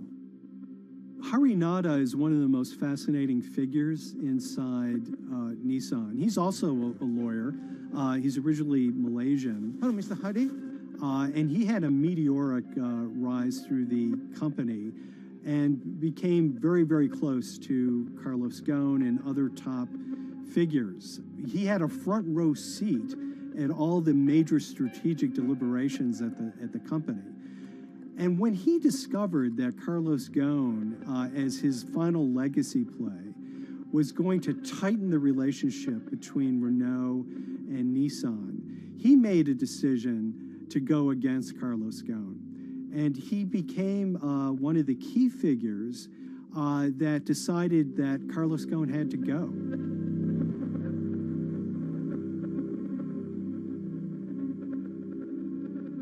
Harinada was somebody who actually recruited me into the company. So I have a long-standing relationship with him, or did have a long-standing relationship with him. For many, many years, he was a mentor. I had doubts about the credibility of the process right at the start. Harinada had a plea deal with the Tokyo prosecutors. Now, that suggests he was intrinsically involved in some of the wrongdoing, or the allegations of wrongdoing, and it just didn't smell right, just doesn't sit right. So there was a basic conflict of interest. In other words, Harinada had to deliver results to Japanese prosecutors to avoid his own criminal liability, and he's accusing and leading the investigation of Carlos Ghosn. Some of the people who had been involved in the original alleged crimes were also looking into the affairs themselves. Ravinder Pasi began pointing out some of these conflict of interest issues. And the reason for that is essentially his concern was for the company. If the company's own investigation into itself was compromised, that could lead to a very weak position in various lawsuits that it was dealing with across the world. I had discussions with Harry, discussions with the statutory auditors about these conflicts, discussions with HR about some of these conflicts, because at that point, we reported into him. You know, at the time, everything was quite, as you can imagine, it was, we've got to do this, we've got to do that, we've got to move fast. But when you step back and look at some of these things, you just think, my God, what was going on here? Because me, members of my team, were being placed in immediate danger. Your chairman's been arrested. A representative director's been arrested. They both happen to be foreigners. And then now what we need to do, we're being instructed to do, is certain compliance professionals need to go into properties in Brazil, for example, and retrieve evidence. They've got to do it very carefully, because if they don't do it carefully, they're going to get convicted of criminal activities. And likewise, when a team of lawyers were commissioned to go to Lebanon, I mean, one of my immediate concerns was, why are lawyers from Nissan being sent to go to Lebanon to retrieve evidence? These are just lawyers, they're corporate lawyers from Nissan. You had revelations that a number of executives had benefited from share appreciation rights when they shouldn't have. I mean, you know, substantive amounts of money being taken by these guys when they weren't entitled to take them. And you do think, yes, how is this going to look later on? It's going to look quite concerning. So that triggered for me the sort of assessment that, well, I'm going to have to do something, because up until this point, I haven't put down on paper these conflicts and these issues.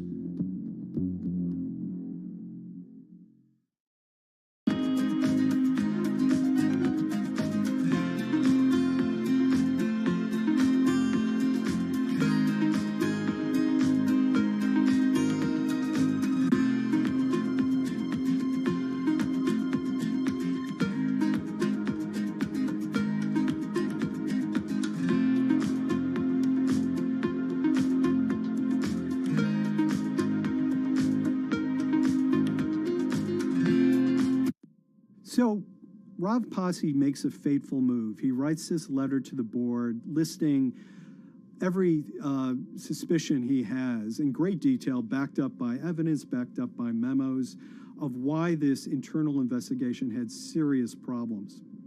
He sends the letter to the board and it's crickets. He doesn't hear much of anything. Nothing happened thereafter. Nothing at all. Just like it just gone into a black box. And he began to suspect that there was a desire, even at the highest level within Nissan, to kind of sweep these conflicts of interest under the rug. Unfortunately for me, I think, again, with hindsight, people must have thought that this is the nail that's sticking out, and we can't have this. Within 3 days of me submitting that to the board of directors, that letter to the independent board of directors, I was removed from the Cohen Executive Conduct Matters. I was then told that I could not attend board meetings anymore. And up until that point, I had attended every single board meeting. I was then also told that after 8 years of being in Japan, I'd be going back to the UK. It eventually transpired that I'd be the VP of Projects and Transformation, managing a team of 3. So you can imagine what this feels like at this stage. Almost an arbitrary removal from Japan, where I've lived for 8 years, had 3 children there, my family has grown up, and we've been settled there, having a few months earlier been promoted to vice president at a global level, to being almost demoted. So Pasi was essentially being reassigned to get him as far away from the internal investigation as possible, and also to a certain extent in retaliation to some of the issues that he brought up regarding the internal investigation and Harinada. What happened to Rav Pasi can be seen as a series of corporate humiliations. I mean, first of all, his immediate responsibilities were taken away from him. Eventually, he lost, the coveted general counsel title. But it didn't stop there. Toward the end of his stay in Japan, Rav and his wife were convinced that they were being followed.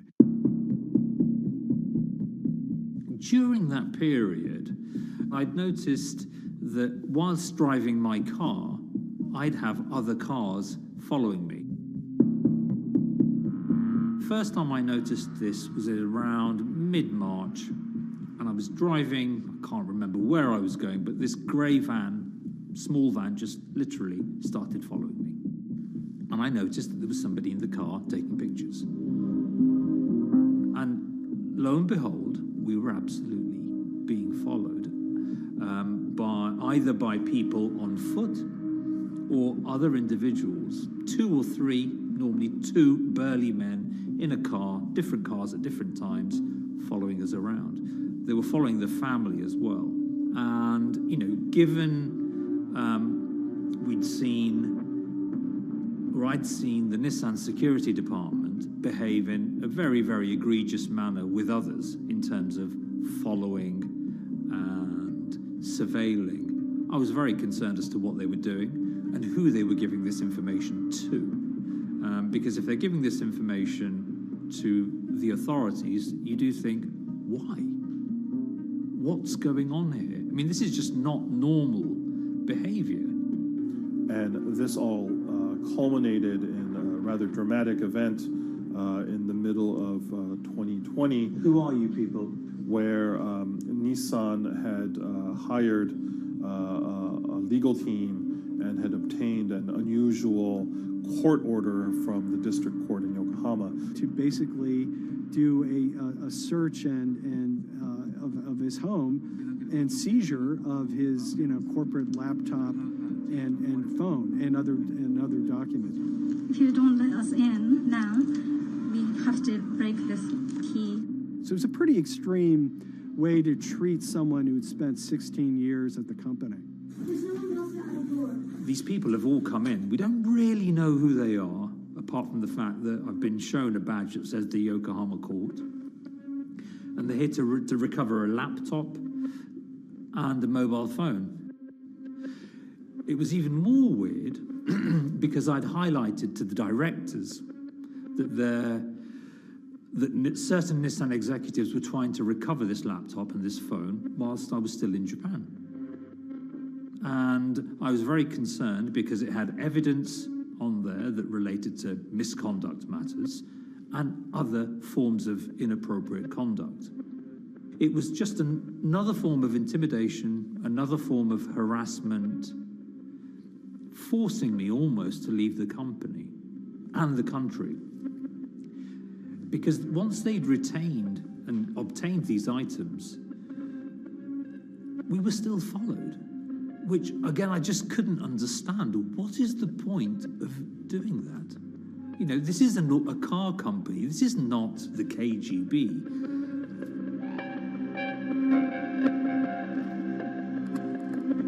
I think it's fair to say that Rob Posse didn't have full battlefield awareness of all the intrigue going on at Nissan. I mean, Harinata is interesting because he's both charismatic and charming, and one of the most brutal corporate infighters one could ever run across. This is a confidential company email, right? You should not have this.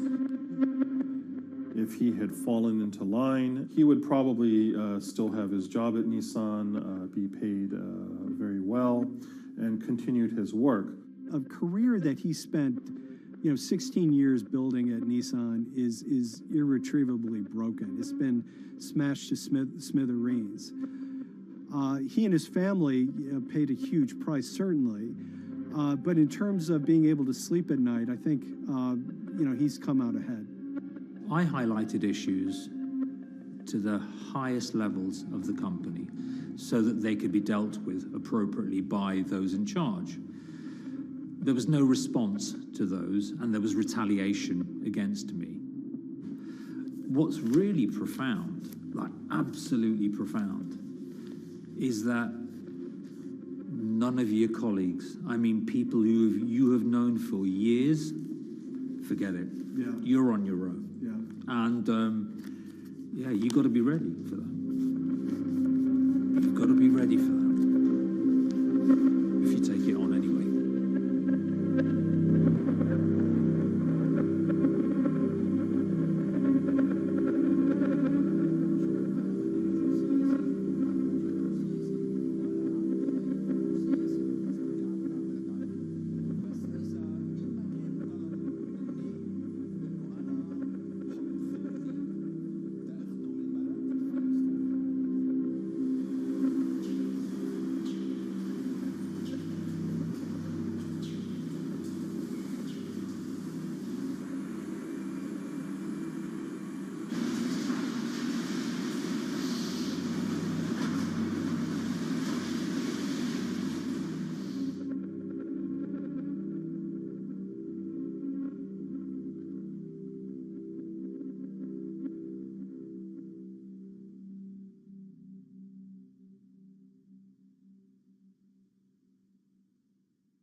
This is the awful truth.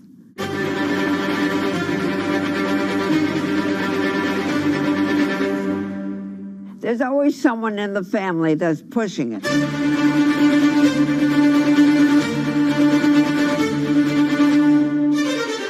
This lady does not deserve to be taken advantage of, especially at your age with your own grandchild. Yeah.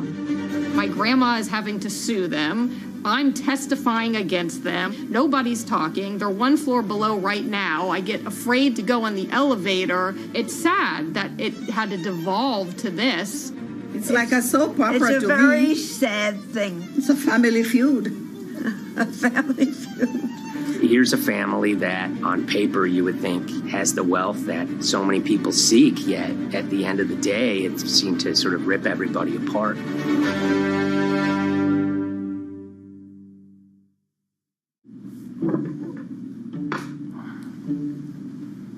My name's Tom Schoenberg. I'm a senior reporter here at Bloomberg News, cover financial enforcement. I was approached by someone close to the Schottenstein family and asked whether or not I would be interested in writing about Beverly Schottenstein and this case that she had against JP Morgan. And it was immediately clear that there was a great story here to be told. So I started just, assembling all sorts of documents that the family made available to me. That included a diary that Beverly had begun writing when she started having suspicions about what was actually going on with her money. Beverly obtained her wealth from the Schottenstein kind of retail empire that has at times included Big Lots, Value City, American Eagle Outfitters, DSW Shoes. Beverly's husband died, and at which point they sold off their portion of the company, bringing them an enormous amount of wealth at around 1990. Estimates of her wealth were around $90 million. She, for many years, had that pool of money being managed by outside advisors. Her grandsons in the late 2000s had both graduated and were becoming financial advisors. She gave them a little bit to work with, and over time, her grandson, Evan, became the trustee of her entire estate. Managing sort of family money is not a conflict. In fact, some ways in wealth management, it's kind of how you get your start. It's kind of the seed that you need to sort of get going in the business. But Beverly started having suspicions that something was wrong probably in around 2016. Well, there were suspicious things, but taken separately without everyone talking about their own experiences, it was hard to really put it together. She had written a check to her caretaker, Dawn, that bounced. So she went down to her local Chase branch to sort of find out what was going on. She wasn't getting paper statements in the mail, so she asked them to print out a number of her statements having to do with her checking account and her credit card account. So we went to the bank and asked for the statements.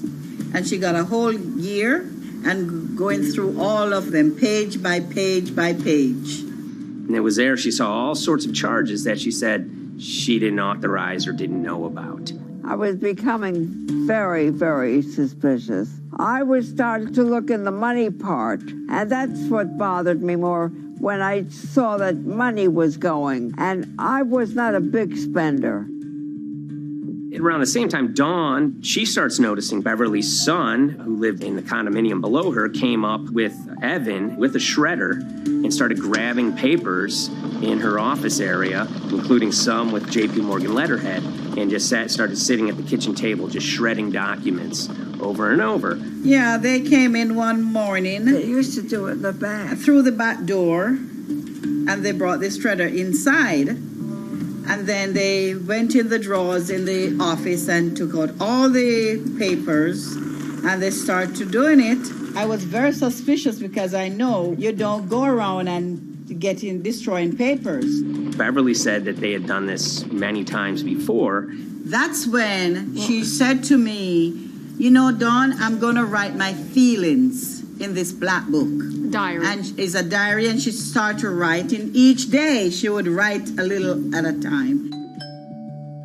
Around the holidays of 2018, a package had arrived, a FedEx package, and in it were materials about a venture capital fund based out of the Cayman Islands. Dawn and some other family members take a look at this, and they see that Beverly is signed up for this fund to the tune of $5 million over the course of several years. And that was really the beginning of it.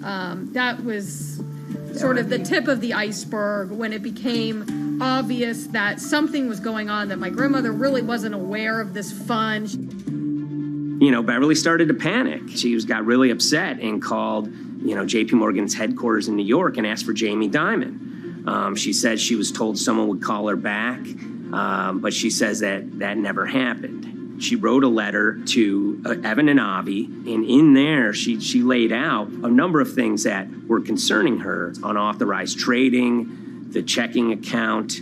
She had about $1 million worth of jewelry in a safe deposit box, and that her son Bobby had the key to that box, and that jewelry had gone missing. All this was kind of packaged in this, 5-page handwritten amendment to a will and trust.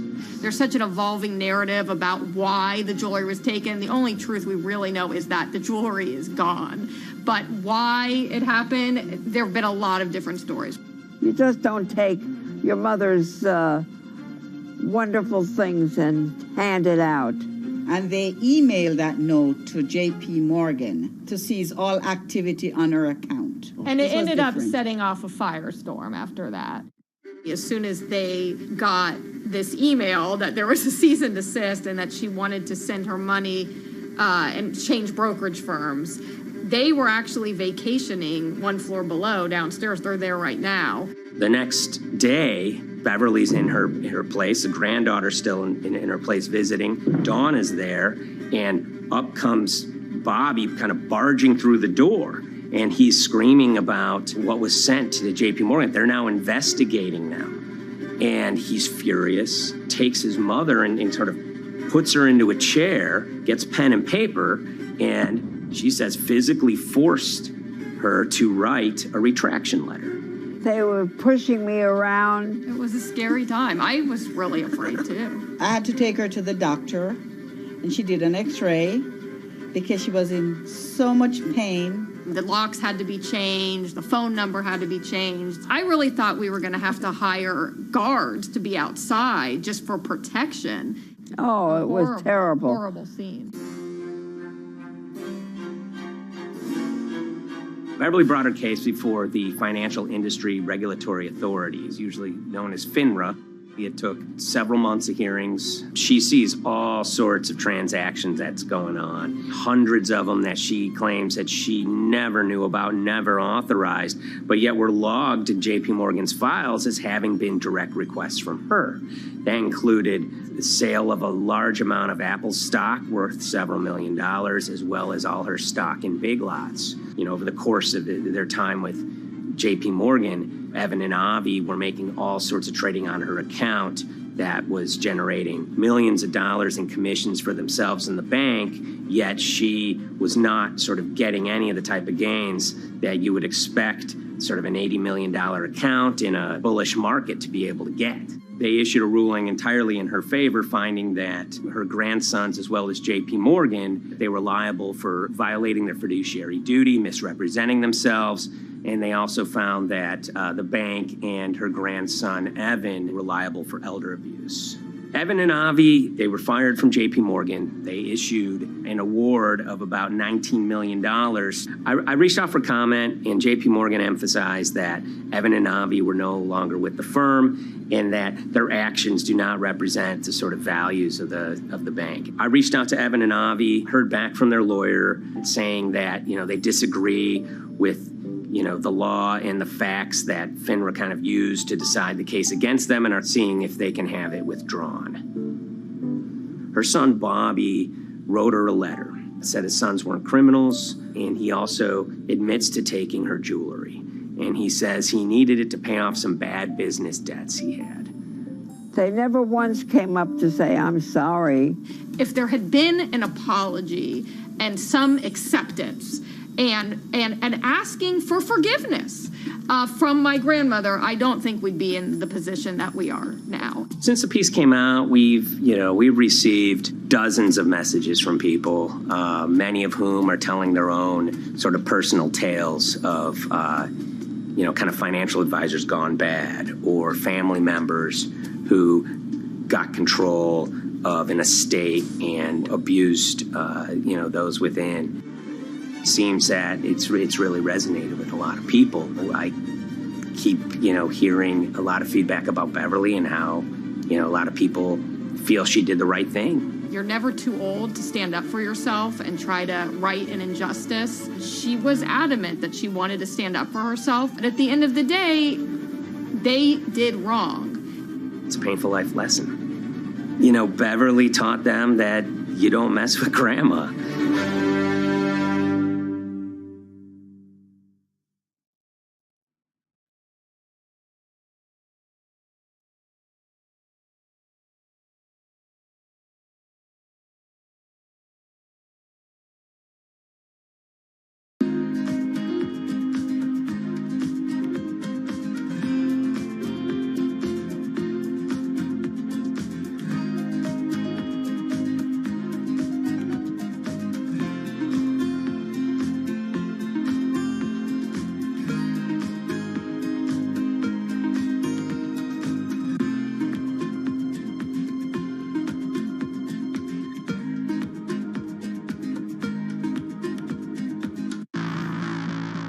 On April 20th, oil markets did something they never had before, and they crashed, went into negative territory and closed the day at minus $40. Meanwhile, in a place called Thaden Boyce in Essex, a group of 9 traders, led by a guy called Cuddles, made $660 million over the course of a couple of hours. The price of oil has collapsed to a record low. We've never really seen anything like it. WTI this morning down more than 35%. People maybe wouldn't have been so surprised if the oil price had fallen to zero, but the oil price went to minus 38. It went far lower than anyone had expected. And so lots of people in the market were saying, well, hang on, something else is going on here.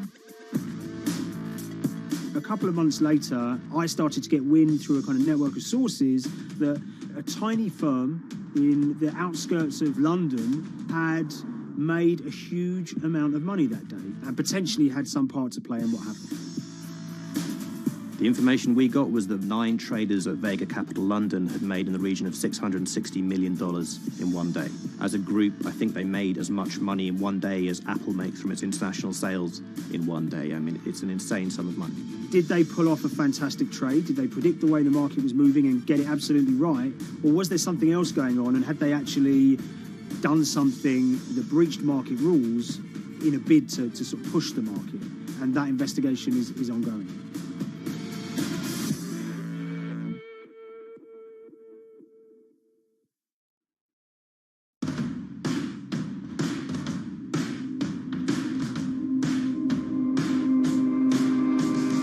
So Paul Commons is a trader who cut his teeth in the pits in the 80s and 90s when everyone had a nickname. His was Cuddles. If you can imagine, that was a very sort of cutthroat type of world where people are doing, you know, hundreds of thousands and millions of dollar trades by shouting at each other, giving hand signals, and then sort of scrawling on scraps of paper. The culture of the trading pits in London was very influenced by the working class guys who became traders there. They weren't like the city bankers that had gone before them. They weren't usually Oxford or Cambridge. You know, they didn't wear Savile Row suits. They were ordinary working guys who happened to have a talent for trading. And a lot of them came from Essex. I think it was 400 traders in the pits, and Cuddles in his, you know, oil and gas pit was described to us as amongst the top 3. In amongst that, was very successful and made, you know, very large amounts of money as a young man. But, you know, inevitably, mechanization and the arrival of electronic markets was the kind of death knell for the pits. And in 2005, the IPE closed down. And when the pits shut down, a lot of the traders who worked there lost their jobs or quit or went to work for financial institutions. But Paul Commons decided to start his own trading collective out in Essex. Some of them are ex-pit guys, cut from the same cloth as him.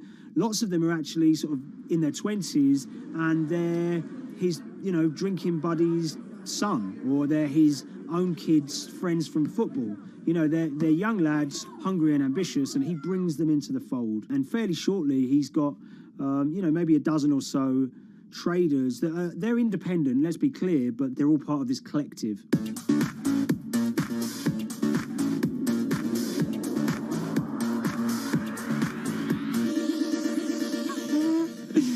Yeah, I'll let Liam deal with Essex.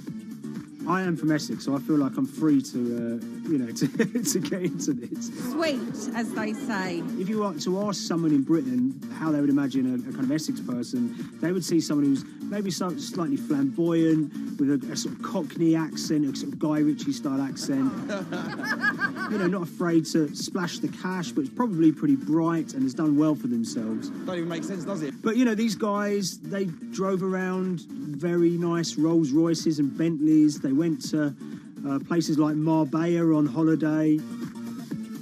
Thaden Boyce is a very wealthy place. You have to have considerable income to be able to afford to live in that village. It's a really nice place to live, and it's 20 minutes tube ride away from the city.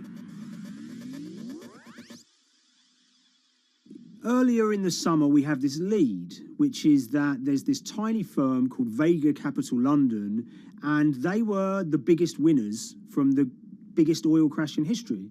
Anyone that covers markets is going to be surprised about that. You're thinking your BPs of the world or your Glencores, but there's this tiny firm. And one of the big challenges that we had was actually finding out who worked with Vega Capital. It wasn't immediately obvious, and at first we had absolutely no idea. If you go to the Vega Capital website, it says it's under construction. If you do basic online searching, it's very difficult to find anyone who's publicly connected to the company.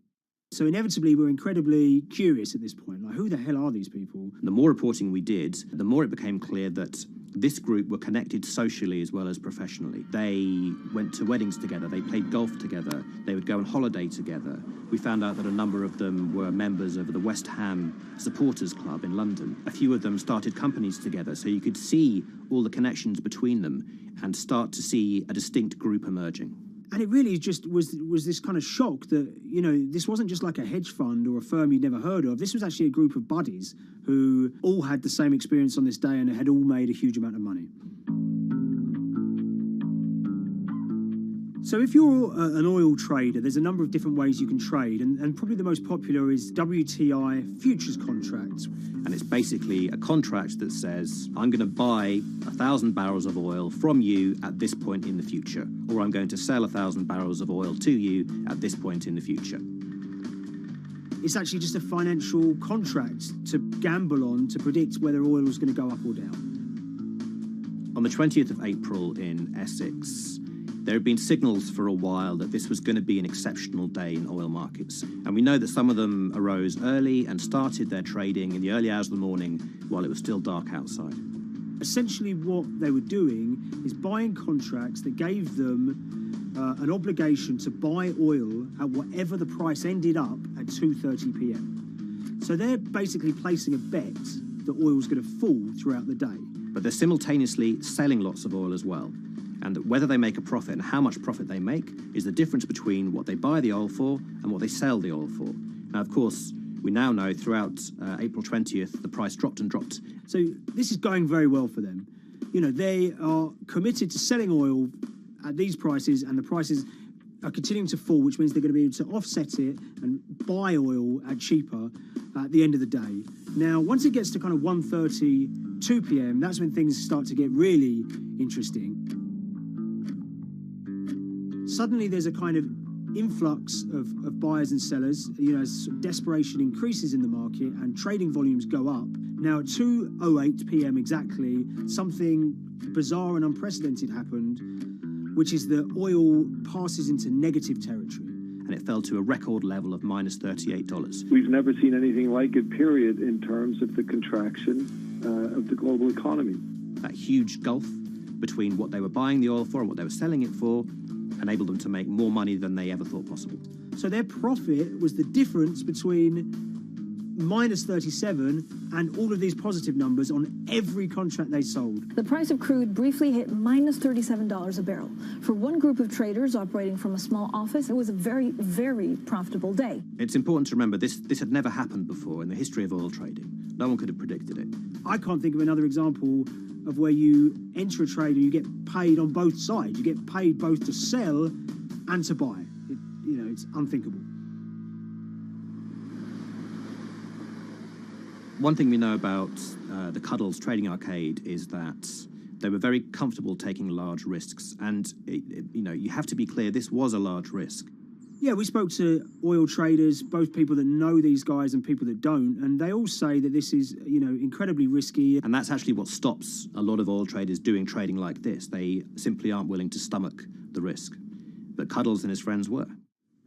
So when the kind of final calculations came down, the group of the 9 most profitable traders made $660 million or thereabouts between them. I mean, if you can imagine, I think 3 or 4 of them made in excess of 100 million each.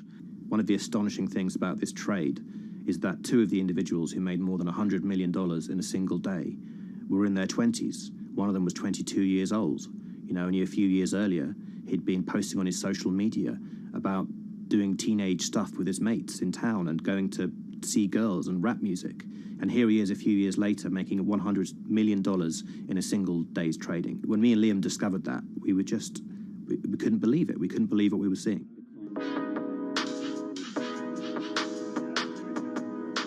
Oil trading is a zero-sum game. Anytime you're making money as an oil trader, someone else is losing it. Amongst the biggest losers were the investors in this Chinese fund, Crude Oil Treasure Fund. There were thousands of them, and they lost everything. Lots of people had put their savings into oil funds. They lost money that day. Big banks and brokers who sort of stand in the middle of trading parties, they lost money that day. And another interesting thing is that oil-producing countries like Kuwait or Canada, they sell oil as an average of the WTI closing price over the preceding month. So the fact that one of those numbers in that average was minus 37 meant, if you can imagine, countries like Saudi Arabia and Kuwait potentially lost a couple of dollars on every single barrel of oil they sold that month. Vega Capital's traders made such an extraordinary sum of money that it was inevitable there would be some scrutiny of what they did. But it wasn't just the sums of money they made. In the vital half an hour before the settlement price was set, they were by far the biggest sellers of oil futures in the market, which is an incredible thing to think about when you consider that the other participants in that oil market are going to be the world's biggest banks, oil majors, BP and Shell, and here you have a group of 9 guys in Essex who are having this significant influence over a global market for oil. I mean, I think you have to assume that if these guys had made $7 million or $10 million, they probably would be celebrating in Essex right now. But the fact that they made closer to $700 million has meant that they are facing understandable scrutiny. We wrote individually to all the Vega traders who did exceptionally well that day, and we got a letter in response from a law firm representing the group. The law firm was at pains to point out, number one, that they haven't been accused of any wrongdoing, that they all traded independently and separately, and they'd basically all made up their own minds that this was what was going to happen in oil markets based on publicly available knowledge, and decided to execute this trade. What I love about these stories is there's a real variance of opinion, and some people will look at what happened and think that must be dodgy. They all traded at the end of the day. They all made a huge amount of money while all these people lost. That's shocking. But lots of people say these guys are at acute disadvantage. They're in a market that's inhabited by, huge technology-driven funds and firms and oil giants that have got all the advantages in the world, and when you get a bunch of Essex geezers who essentially beat the market and find a way to make a huge amount of money, they should get a pat on the back, really, because that's the dream. Since this happened, a lot of the guys have stopped trading the monthly settlements that they'd done so well at in the past. Several of them have set up new companies. They've essentially gone very quiet. Any kind of social media presence they had has kind of closed down. By all accounts, they're, waiting this out. It's certainly too early to try and predict how the regulatory investigations are going to pan out. We just don't know. There's a number of potential outcomes for these guys. Potential punishments if there are any findings of manipulation against Vega or anyone affiliated with it. Might be you could be fined, you could be banned from trading, and in the most extreme cases there have even been criminal prosecutions in the past of people who have been found to have been manipulating the settlement and misconduct related to trade at settlement. There are other outcomes too. One obvious one is going to be that they're able to walk away from this life-changing trade with all the money that they made, and celebrated as heroes in the trading community. That, they'll go down as legends.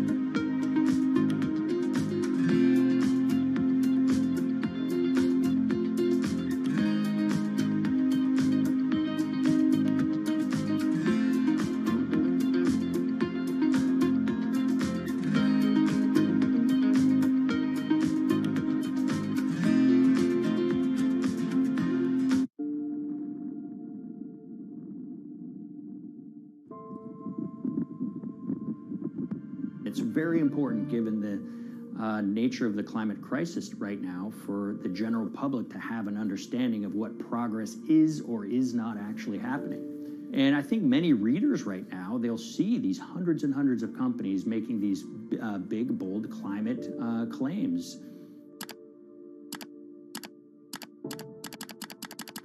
And they would be forgiven to think that we're well on our way to meeting the emission reduction trajectory we need to be on. And the reality of the matter is we're just not on that trajectory. And a key reason for this sort of disconnect is the use of offsets that aren't doing what they claim to be doing. We have a massive potential for sort of willful blindness. We can convince ourselves of things regardless of what the facts are. And so that's what tends to happen in these cases. It's not that anybody is setting out to commit climate fraud. They sort of walk themselves into a situation and they convince themselves of one thing, and that allows them to convince themselves of another thing. But at the end of the day, they're doing something that makes no sense at all.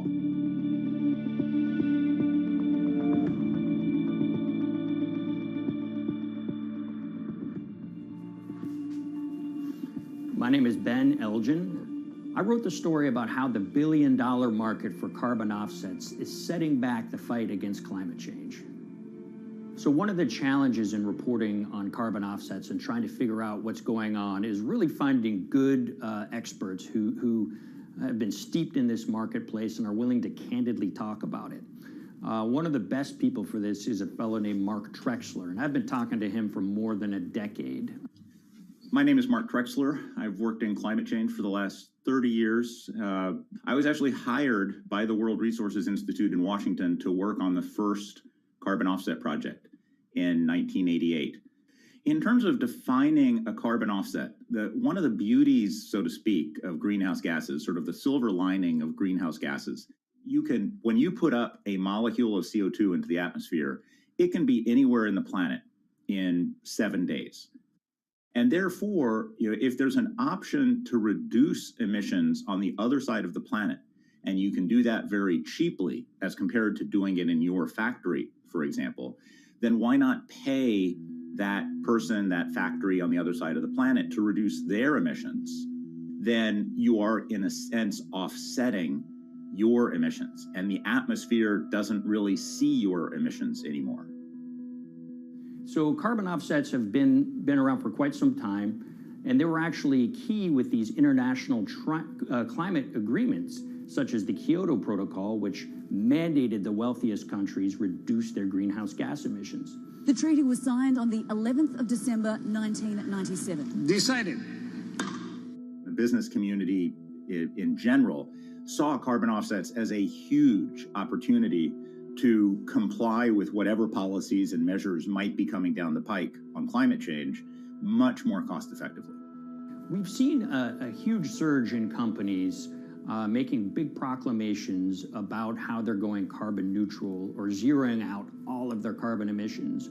We're going to reduce our carbon footprint to net zero. Unilever is committing to net zero emissions. We can achieve a net zero emissions world. We began looking at these corporate claims of dramatically reduced emissions, and we noticed so many of these companies were using carbon offsets to achieve these aims. And as we began to look at the carbon offset projects themselves, what we found is that the environmental benefits claimed by these companies are not actually what they seem to be.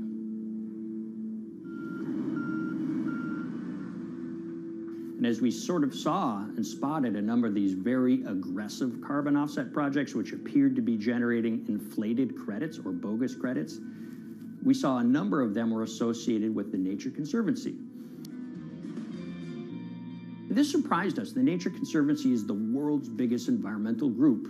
They have about $1 billion a year in revenues, and they've been around for 7 decades. They've preserved about 125 million acres of land, and they've done so many good works over the years, and they've been very strong in terms of working with corporate partners. The Nature Conservancy has taken a different approach, a very pragmatic and pro-business approach. They will not go out and criticize a big polluter, but they're very happy to work with them. Some might say that, well, that's selling out, but others would say, and those at the Nature Conservancy would say, these companies have deep pockets. They can help fund important preservation work, and we have absolutely no problem working with them on this stuff.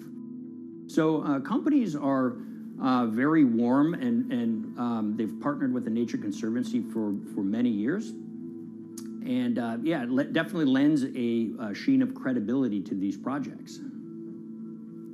Here's 20 new reasons to visit Disney World this year. 1, 2, 3. If you look at, for instance, Disney, that's a sprawling company with theme parks and cruise lines that burn up diesel fuel. They have office buildings and television studios that consume electricity. So these companies are trying to make major reductions in their carbon footprints, but it's very difficult to change these fundamental ways their businesses operate. So Disney has been a big buyer of carbon offsets that are orchestrated by the Nature Conservancy. One of the projects that they buy from is called Pennsylvania Ridges. And that's a plot of land. Most of the land is actually about a 3-hour drive outside of Philadelphia. Interestingly, this land, 3,000 of these acres, was actually acquired by the Nature Conservancy in the late 1990s. This land was imminently threatened. There was a pending logging contract on this land. So they do what they've done so well for all of these years, which is they go out, they raise money from local philanthropists, and they go buy this land to protect it from developers and loggers. And at the time, according to an archived version of the Nature Conservancy's website, when they were proudly announcing this deal, they said, these threats have been abated because of this acquisition by the Nature Conservancy. So it's really interesting now, fast forward 2 decades to earlier this year when they put forward this carbon project. And if you look through it, this land is a key part of that carbon project. And what they're now saying is this land is now, once again, imminently threatened. 72% of the trees are going to be cut within 5 years. Now, this is just astounding because this land is owned by the Nature Conservancy. They do not clear-cut land that they've bought through philanthropic donations. So this scenario that they've put forward to get carbon revenues is not really plausible. And what that means is when you have Disney coming in and buying these credits, when it eventually lowers its carbon footprint because of these credits, well, that won't be a credible or truthful claim by Disney.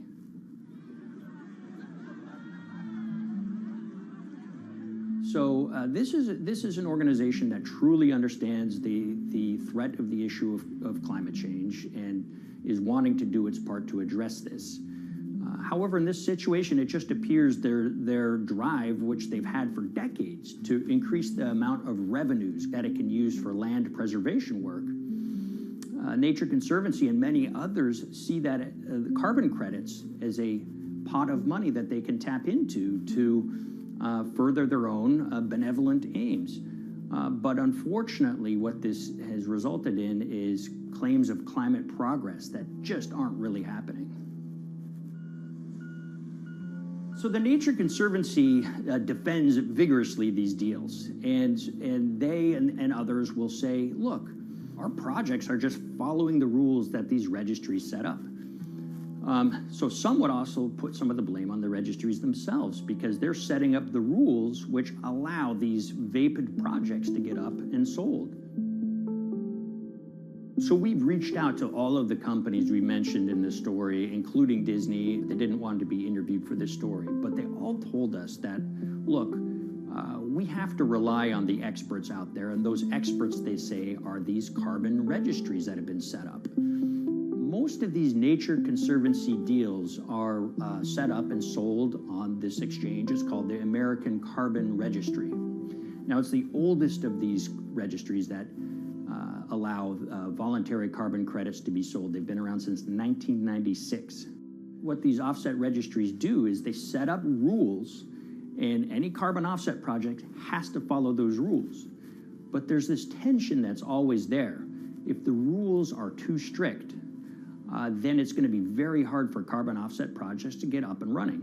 So there's this balance going on where the registries want rules that attract projects, but they don't want it to be so strict where it will disincentivize projects from getting listed. One of the challenges with designing carbon offset systems is that there are normally two people at the table. You have buyers and you have sellers. And to some extent, you have policymakers, but you know, the buyers and the sellers are really the ones with the expertise, with the incentive to really participate hard, make a lot of things happen. And the challenge there is that both of them sort of want the same thing, or they're both happy with the same thing. They're happy with low-cost offsets and a lot of them, because that works for their business model. You end up, though, with nobody really representing the atmosphere, so to speak. Nobody's really representing the climate in those discussions. And so the policies end up biasing the whole system, and you end up in sort of a race to the bottom, and that's what we've seen happen.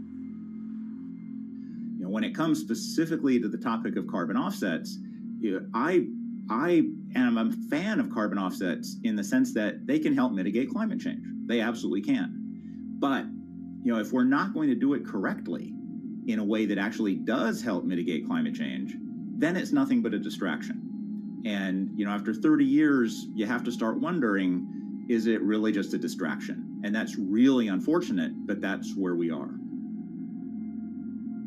Ultimately, what needs to happen is systemic change. You know, we're sort of nibbling around the edges with some of these different things. We need to change how we produce energy. We need to change how we transport ourselves. We need to change what and how we eat.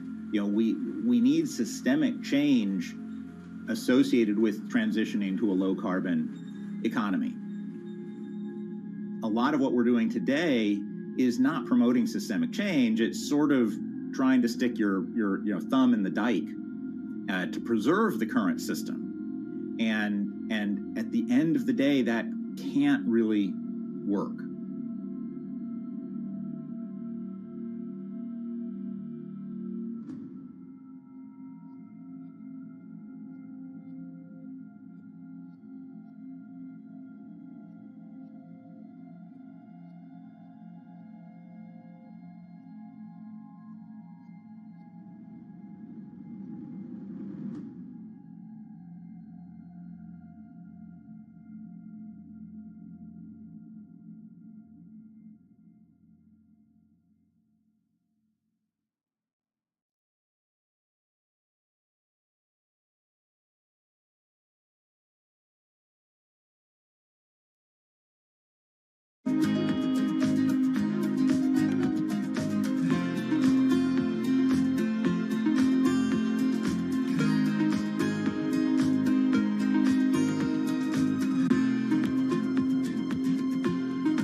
The Hyperloop. There's a good chance you've heard the name by now. This is the Hyperloop system. It can take people hundreds of miles in minutes. The Hyperloop, a series of tubes that would transport people in pods at ultra-high speeds over long distances. This is a remarkable new form of transportation that can whisk people from city to city in a flash. 29 minutes from New York to D.C., 30 minutes from L.A. to San Francisco. For years, we've been seeing these futuristic, utopian renderings of some cross between a spaceship and a monorail. But lately, the Hyperloop is becoming much more real. Yes! It was surreal to be even sitting inside a Hyperloop, and just even more incredible to actually be like riding down a track in something that was nothing more than a crazy idea 6 years before. Companies all around the world have been developing and testing the technology needed to propel passengers at speeds of over 1,000 kilometers per hour. But for many, speed is only the first step to unlocking the full transformational effects of a new mode of transportation. Fast is what we just sort of take for granted in the Hyperloop world. It's the network effects that really deliver the benefit. And that opens up a completely different scale of economic opportunity.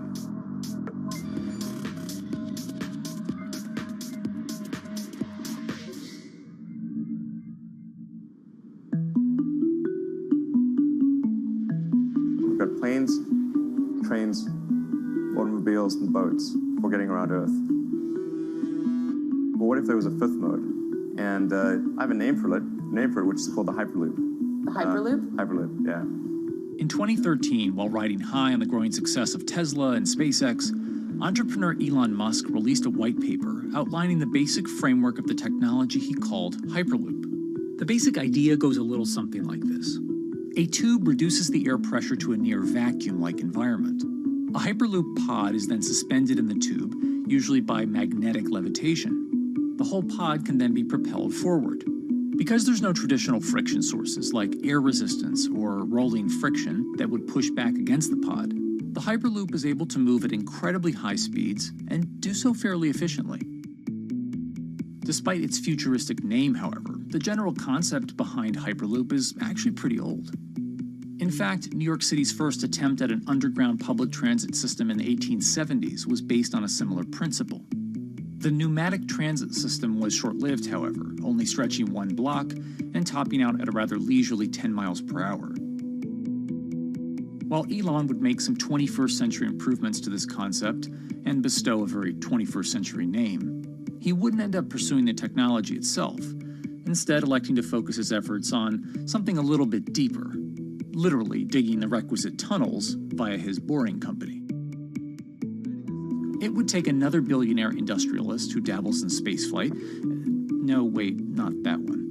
Yeah, that's the one. After Richard Branson would make a large investment in the company Hyperloop One, it would be renamed to Virgin Hyperloop. What we've always been trying to do as a company is show that this technology could work, that it could be made safe, and that ultimately it's something that's happening in the next couple of years, not the next 20 years. Josh Geigel is the co-founder and CEO of Virgin Hyperloop. In a familiar tech startup story, he's seen the project go from a garage to a large-scale testing facility outside of Las Vegas. So we started building the first kind of Hyperloop system in 2016. We've done a lot of work, about 500 tests that we've done on that over the last 5 years.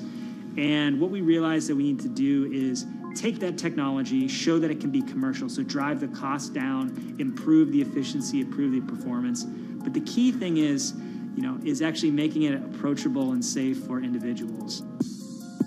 In order to do that, Josh, along with Virgin's head of passenger experience, Sarah Lucian, bravely volunteered to take the inaugural ride.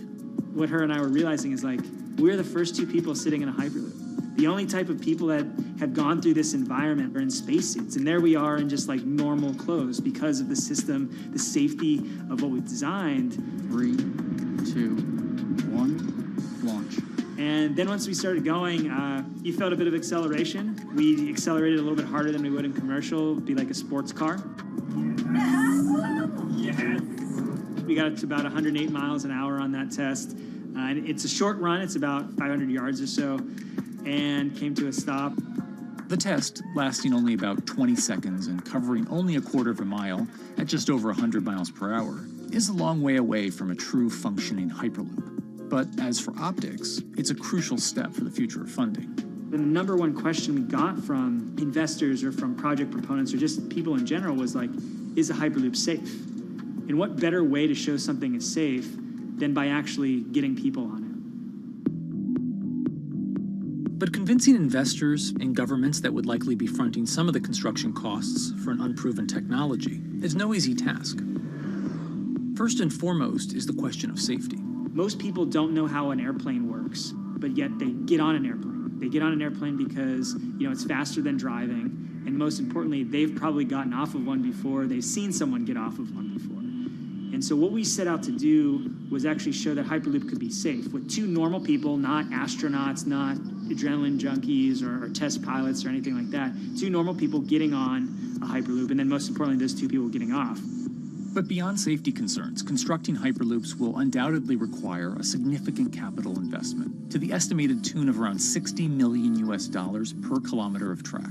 So a track from San Francisco to Los Angeles, for example, is likely to come with a price tag over $10 billion.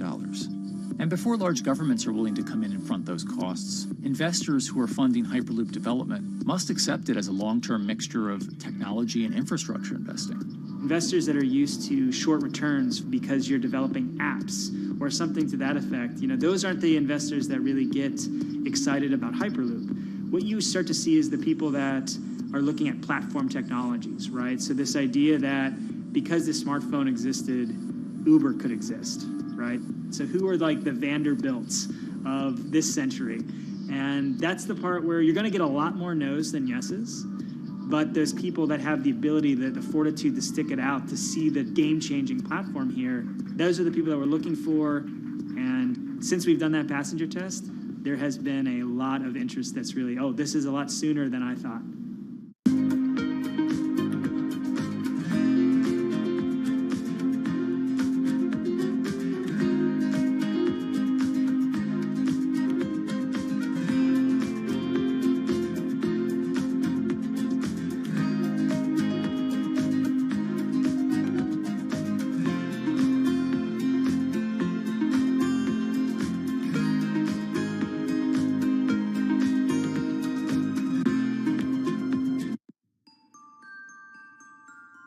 Envisioning the ripple effects of what Hyperloop could achieve, though, is fairly challenging at this stage of development. It's fast, yes, but for point-to-point travel, traditional maglev trains can move pretty fast as well. And outside of China, South Korea, and Japan, even those haven't seen much adoption elsewhere due to the high costs and questionable profitability. The Shanghai line in China, for example, loses around $100 million every year. Hyperloop companies, however, believe they can offer something different than traditional railway lines. My name's Alan James, and as far as I know, I'm the only guy on the planet who's written a government-level business case for 300 kmh conventional high-speed rail, 500 kmh maglev, and 1,000 kmh Hyperloop. It's fundamentally about moving people from where they are to where they want to go, when they want to make those journeys, and doing it in much smaller numbers. So pod designs for Hyperloop range from 12 to 28 seats, typically. Why are they small? It's because small enables the network to operate flexibly. And a great example of that is the east-west strategic route across the north of England, from Liverpool to Manchester to Leeds. So to get from Liverpool via Manchester to Leeds by train is just short of 2 hours today. It'll probably take you 2 hours driving as well in average traffic conditions. Net result is those three city regions remain three separate entities: Liverpool, Manchester, Leeds. There's very little commuting traffic between those urban areas. Hyperloop absolutely changes that from the ground up. Liverpool to Manchester is a 5 or 6 minute journey. Manchester to Leeds is also a 5 or 6 minute journey. What that effectively does is create a single supercity economy. In this vision, the Hyperloop acts a little more like a highway, where pods have fixed destinations and don't need to stop along the way. Meaning you can travel on a Hyperloop network from, say, Liverpool to Leeds, while the pod behind you travels from Liverpool to Manchester. And if that metro Hyperloop network is connected to other networks from the same location, you could travel from Liverpool to Paris or Liverpool to Amsterdam, all without making a single stop. For passengers, for business, for leisure, that is utterly transformational. For high-value freight and logistics, it's equally transformational. But critically, if you do a Hyperloop network at scale, you begin to deliver massively significant carbon savings too. A multi-regional Hyperloop network could become a replacement for both short-haul passenger and cargo flights and traditional ground transportation, both of which are significant carbon producers. One Hyperloop-connected distribution hub, perhaps at an airport that is predominantly used for international air freight, replacing maybe 10, 12, 15 distributed road hubs. It takes a lot of polluting and inefficient truck haulage off the roads. That itself means roads gain extra capacity. Hyperloops will still need to use electricity to both move pods and maintain the near vacuum environment in the tube. Proponents of the technology believe that this can be done by using renewable sources, including a combination of solar panels and battery technology that could be used along the Hyperloop itself.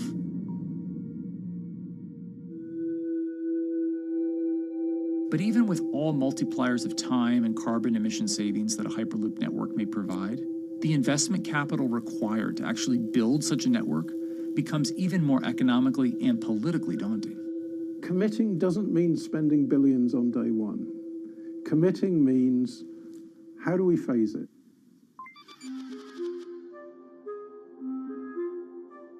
One company in the Netherlands is working to develop that technology, and perhaps more importantly, the international coalition needed to make the Hyperloop network a reality.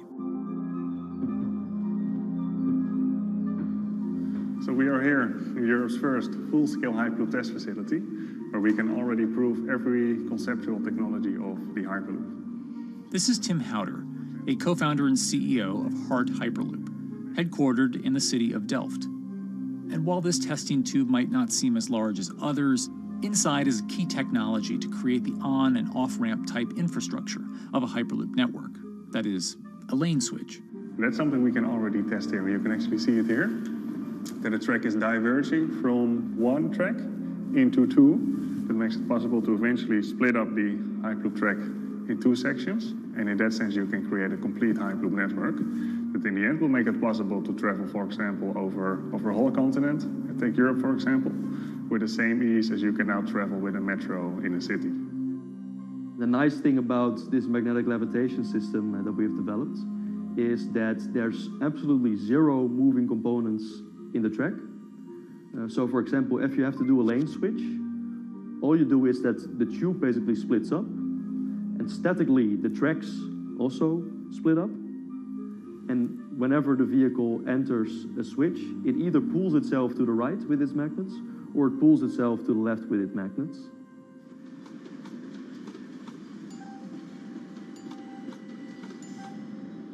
Lane switching on traditional rail requires the physical movement of the rail.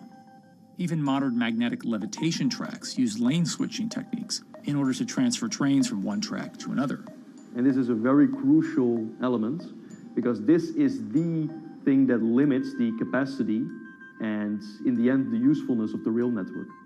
Because the moment that a track is switching, that means that at that moment you are creating an unsafe environment for the trains behind it. So you need a lot of space between trains. But in a Hyperloop, because you have no moving components in the track, all the vehicles can be much closer to each other. You can achieve a very high frequency and basically have your vehicles moving and merging in and out of the network very much like a highway. For now, though, Hart's physical testing has been limited by the size of their tube. Because the test track is only 30 meters long, they haven't tested this lane switch at speeds greater than 20 kilometers per hour. However, the company is working to build a new test site where it plans to increase that testing speed to 300 kilometers per hour. We're now in a phase where we have proven most of the most important technologies in the test facilities that we already have. And we have also demonstrated the viability and the feasibility of a network. If you look at all the subsystems that it consists of, most of those are proven systems, already demonstrated in lab conditions. So we don't really believe that the technology itself is going to be the biggest challenge. Because for all Hyperloop companies out there, Actually building a Hyperloop system requires more than just a good product. We're talking about the safety aspects, we're talking about integration into the environment, we're talking about the social aspects. Do people feel comfortable traveling in such a system? So it's about all these different aspects, and the complexity is really getting all the different stakeholders that are relevant and that do need to contribute to bring this to market, to get them all following the same roadmap.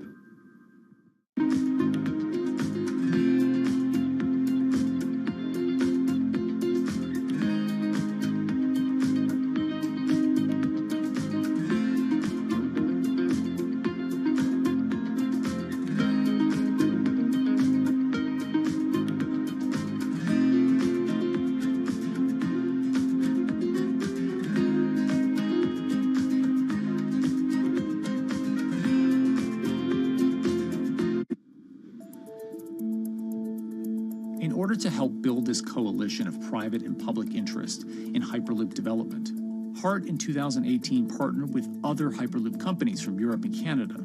The goal was to define, establish, and standardize the framework to regulate Hyperloop systems.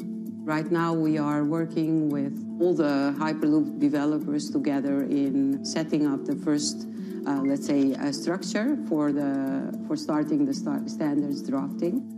One of the most important goals for HART is interoperability, which is essentially making sure the different systems can communicate with each other. Interoperability is so important because what we want to achieve is actually have this seamless travel experience. So you don't want to end up, for example, going from Madrid to Paris and then switching because you need to use a different technology to get, for example, to Amsterdam. The idea being that as companies around Europe create the first commercial Hyperloop tracks between individual cities, one day those can all be connected to a larger network. Everyone that believes that Hyperloop is a future transport system also realizes that there is a need to have this network because that's where Hyperloop thrives. Hyperloop is such a huge project. It's definitely not something that you can do on your own or as a single company. So you need to do it with a lot of other companies. You need to have the governments. I think in that sense, the biggest challenge that we've encountered is to really get all the required parties together to take the steps in development and commercial implementation. HART's next plan is to build the European Hyperloop Center, an open testing facility which will include a 2.6-kilometer test track. And the company hopes to test travel speeds there at up to 700 kilometers per hour. Virgin Hyperloop is also racing to construct the first commercial Hyperloop route, with projects in various states of development in India, Saudi Arabia, and the United States. Recently, the company announced plans to build a Hyperloop certification center in West Virginia, which will include a 6-mile-long test track. Proving the technology here will be crucial if Hyperloop networks can find a home among infrastructure investments that the Biden administration hopes to make. The idea that there's multiple Hyperloop companies, I think, is a redeeming aspect in the business. People really want to see something happen, so having multiple people move forward is good for that. I was struck when Josh and Sarah rode the pod. 2 or 3 of the major outlets used the phrase, "We now have a new mode of transport." And although all of that technology had existed before those 2 human beings rode it, it was the moment at which those 2 human beings traveled that short distance down the tube that in popular imagination, Hyperloop became a mode of transport. The metaphor I use with my team is that, the Wright brothers were first, but none of us fly on Wright Brothers Airlines anymore. If you don't continue to innovate, you're not going to be around, and so we'll continue to be at the forefront of building Hyperloop. Back in 2013, Elon had an idea. I think the difference now in 2021 is some brilliant engineers have spent real time grinding out the details. And I thoroughly expect the next 3 to 5 years to be decisive.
This week, how hydrogen can transform our energy usage. We'll look at why the universe's most abundant element could be a game changer in the climate revolution. Hydrogen technologies are not new. They are used in other sectors. We use them in space, on our rockets, and we don't need the laws of physics to change to be able to use hydrogen on our planes. From iron ore to green hydrogen, one of Australia's richest men tells us about his pivot to sustainable energy. Let's take action. It's practical, it's implementable. Let's do it now. Plus, the hydrogen revolution. We'll speak with the CEO of Italian utilities firm Snam about his new book and how green hydrogen could be competitive within 5 years. Costs are coming down and people are waking up to the fact that it's the only way to decarbonize certain sectors. From Bloomberg's global headquarters in New York, I'm Kaylee Lyons, and this is Bloomberg Green.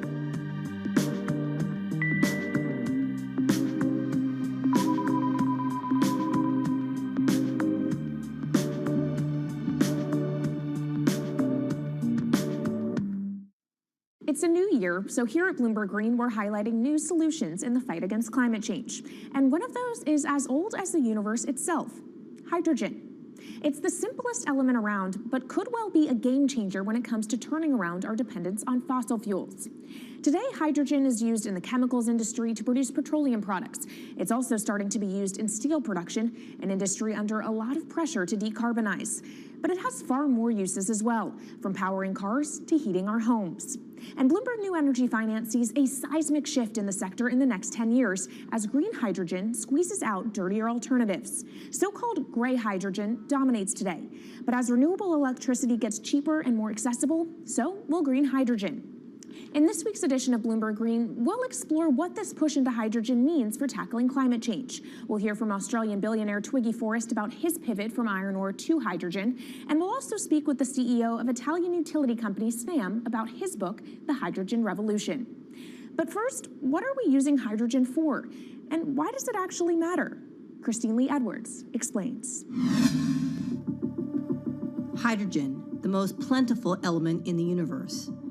On Earth, we find it mostly bonded to oxygen in the form of water, or in other gases known as hydrocarbons. Hydrogen gas, H2, burns hot and clean, making it an attractive tool in the race to net zero. But isolating hydrogen from other elements is no easy task. Today, the cheapest way to do this is via chemical processes that break up natural gas. This releases a lot of carbon dioxide. Another method is to use electricity to split water molecules in a process called electrolysis. Although there is no carbon byproduct, a lot of electricity is needed. And if this power comes from burning coal or gas, it negates the zero emissions goals of using hydrogen to begin with. Hydrogen produced in this way, powered by fossil fuels, is called gray hydrogen. If carbon capture and storage is used together with fossil fuels, then it becomes blue hydrogen. If nuclear power is used, it's called pink. And finally, green hydrogen is when it's produced via electrolysis and powered from renewable sources. This method is considered emissions-free. It's predicted that by the early 2030s, H2 made from renewables will be cheaper than that made from fossil fuels. But that hinges on the cost of electrolysis declining, which will be achieved through larger projects and an expansion of manufacturing. To be clear, vast amounts of H2 are already used today. Global production in 2018 totaled 117 million metric tons. This hydrogen is mostly used for its chemical properties, not as a source of energy, and very little of it is clean. Some sectors like steel could start using hydrogen for these chemical properties, replacing coal. Industries like cement and glass may also use hydrogen as a source of heat. Another advantage is its energy storage potential. It can be stored over long periods of time and used when more power needs to be added to the grid. It also could hold an advantage over batteries in heavy transport and shipping. The promise of hydrogen for energy has been around since at least 1874, when Jules Verne wrote about it in his book, The Mysterious Island. But the future of hydrogen will depend on policy. Countries with net zero targets, carbon pricing, and hydrogen strategies with investment mechanisms are likely to see the highest H2 demand.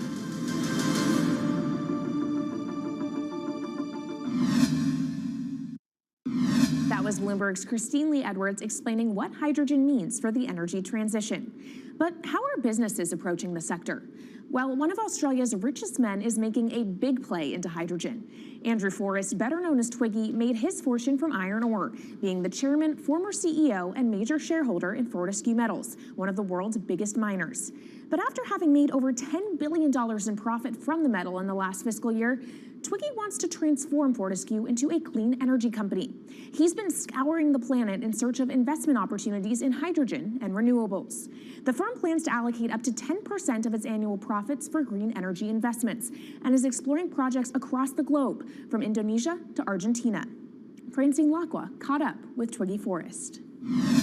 There's only one type of clean hydrogen, all the rest is dirty. Yeah. That is green. If you just say green hydrogen is clean, the rest is dirty, then you've actually nailed it. And, you know, anyone else who produces any other rubbish, any other argument, just look them in the eye and say, why is global warming accelerating if anything you're saying is true?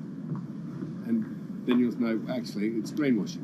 Yeah, but there's a lot of greenwashing because I keep on being told it's a transition. We can't just, make the transition at a click of a finger. So what are we doing wrong? What can we do better? I don't remember the personal computer having to transition the typewriter. I really don't remember that.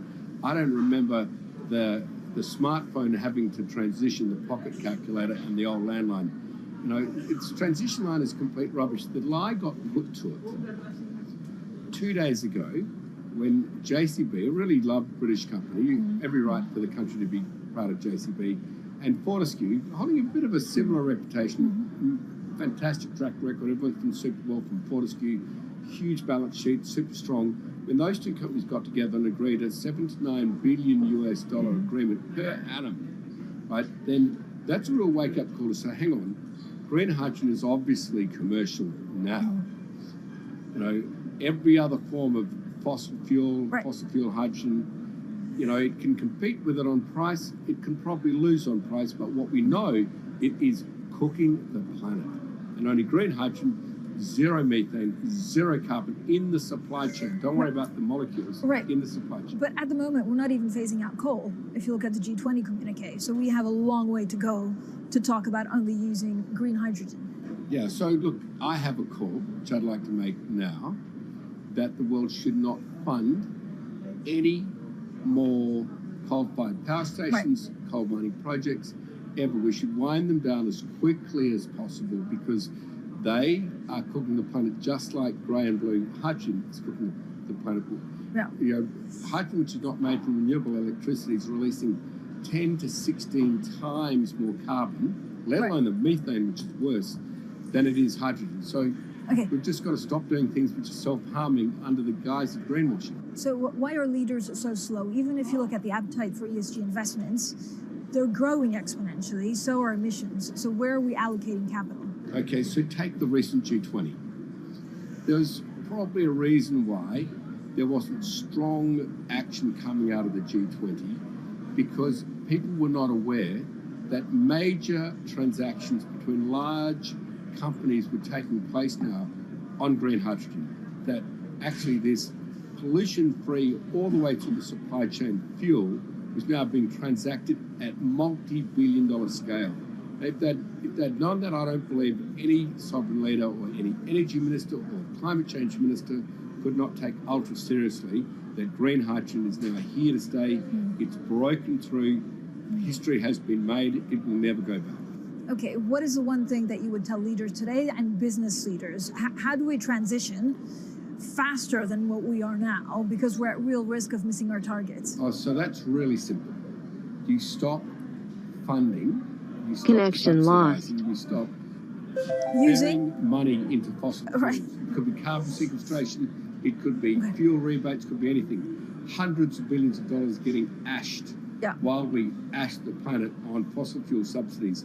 Because we haven't had that renewable electricity, we haven't had that green hydrogen, we've kind of been pushed down. It's all sorts of excuses. Oh, it'll never be commercial. It'll never be supplied in the quantities we need it. You know, blah, blah, blah. Now we know, let's take action. It's practical. It's implementable. Let's do it now. okay, if we do it now, is there going to be a shock to the energy system? Is there going to be a shock actually to economically? And is it worth, not talking about transition, just going from A to B? Yeah, it's a fantastic question. A to B is the solution. Let fossil fuels do what fossil fuels do. Just burn their coal, burn their oil, burn the gas. At least they're pumping up carbon and methane into the atmosphere, honestly. Well, not that honest because they don't measure methane, which is 90 times worse than carbon. But at least the carbon is being done honestly. Encourage the green hydrogen sector to come in really fast. Okay, it's there. There's renewable power all over the world. We now know how to make electrolyzers much cheaper, like 25% of the original cost. We know how to do that now. We don't have an excuse to get into it. Does it need to be cheaper than oil and fossil fuel for it to be viable worldwide? Well, right now it is. Okay, so let's just swallow that bit of financial data. Right now it is cheaper, and it's getting more cheap.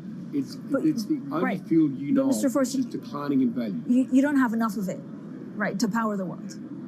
Yes. That's only because we haven't had policies to support it. If we had policies to support it 5-10 years ago, it would be everywhere. You'd see the global warming budget start to come down. Yeah. Now, we've got 5 or 10 years to make a huge difference.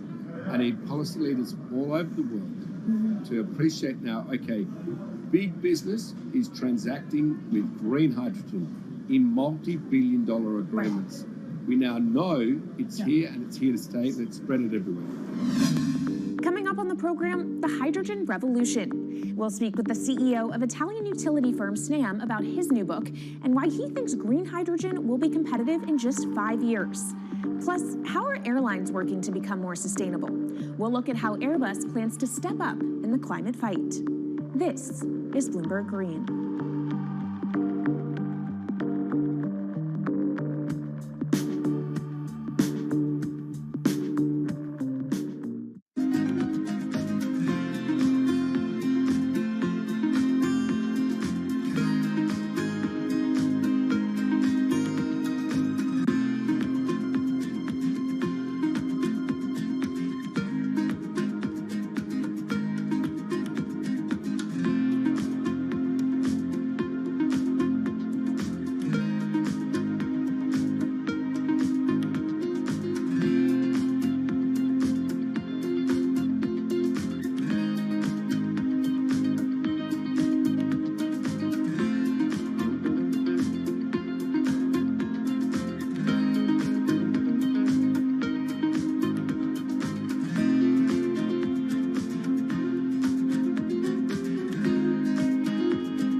From Bloomberg's world headquarters in New York, I'm Kaylee Lines, and this is Bloomberg Green.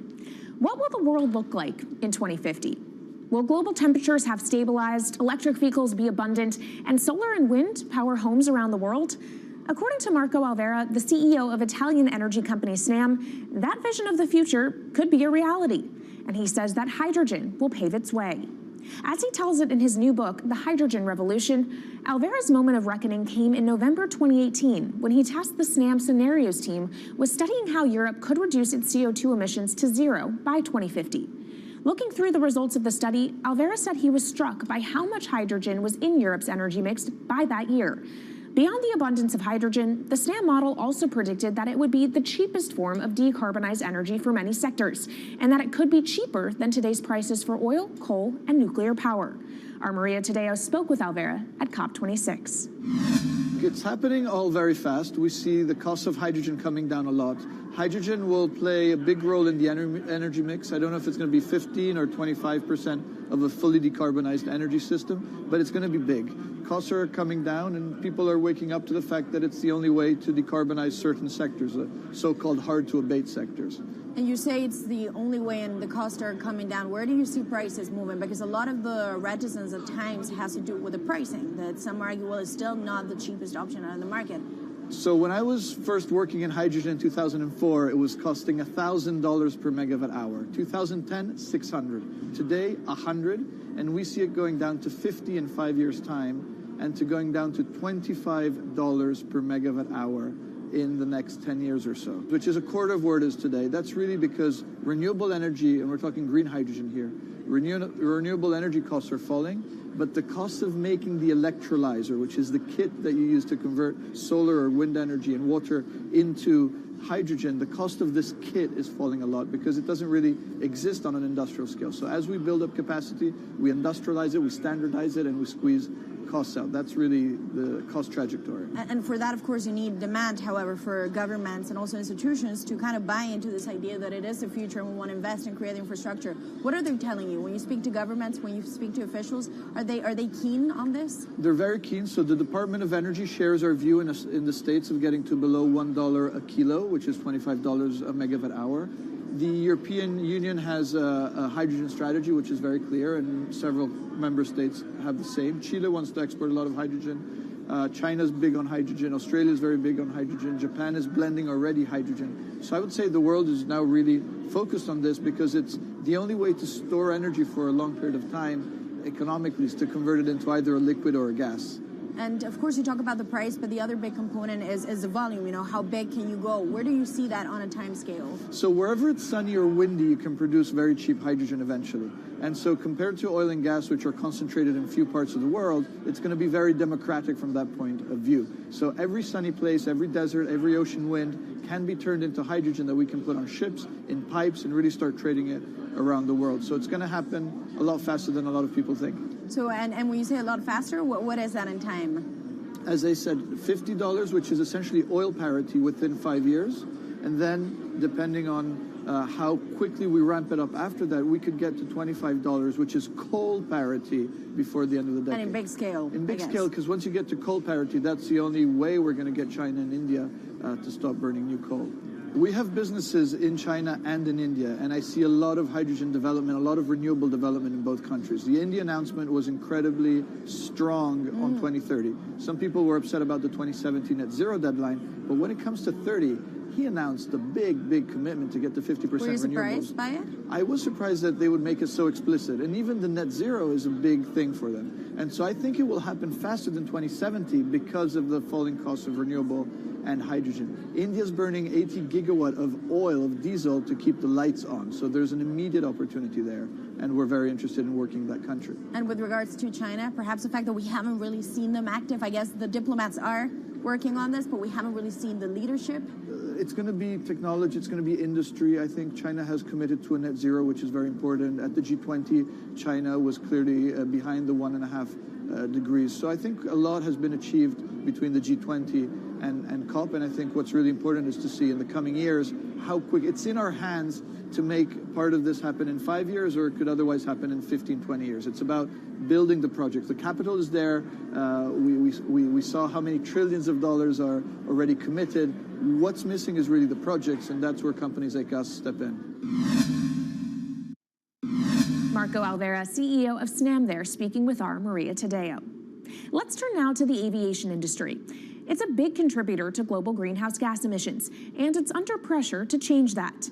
In October, the International Air Transport Association, a trade body representing airlines, approved a target of achieving net zero emissions by 2050. To achieve that, many airlines in the US and Europe are looking to buy sustainable aviation fuel made from renewable sources like used vegetable oil. Initiatives like these are pushing plane makers to come up with some radical new aircraft that will eventually cater to our growing appetite for travel without hurting the environment. We took a look at how Airbus, the world's #2 aircraft manufacturer, is stepping up to the challenge. How long until we can fly emission-free? Airbus says it's more confident by the day it can be done by its 2035 target. Airbus's CEO spoke about its ambitions for hydrogen-powered planes at the company's summit in France. The physics works. Hydrogen technologies are not new. They are used in other sectors. We use them in space on our rockets, and we don't need the laws of physics to change to be able to use hydrogen on our planes. So every day we become more confident, but we think we need to have a plane, we need to have the right fuels, the hydrogen available in the right quantity at the right place at the right time, and we need the regulations to be ready. So we really need the work and the collaboration of many people around the globe to make it happen on time. But it could be a long wait until green passenger jets go mainstream. Larger aircraft with more than 150 seats are not expected to feature globally until about 2050. That means manufacturers and airlines today are under growing pressure to ramp up short-term innovations to cut their carbon. In the long term, meeting the ambitious plans for so-called green hydrogen means building a giant industry almost from scratch. To make that happen, British airline EasyJet is among those saying governments need to get involved and fast. Aviation's emissions over the last 3 decades leading up to the pandemic grew by about 80% to over 1 gigaton, and that's projected to double by 2050. According to Bloomberg NEF, about half of the airlines with the largest global market share have set net zero targets by that same date, nearly 3 decades away. Coming up, from blue sky projects to the bottom line. We'll speak with our Bloomberg NEF expert Meredith Annex and dig into their models about how hydrogen fits into the future energy mix. This is Bloomberg Green.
From Bloomberg's world headquarters in New York, I'm Kaylee Lyons, and this is Bloomberg Green. Now let's bring in Meredith Annex, our Bloomberg NEF hydrogen specialist, to talk more about how hydrogen could change the energy landscape. So Meredith, what place do you think hydrogen is likely to have in the future energy mix globally?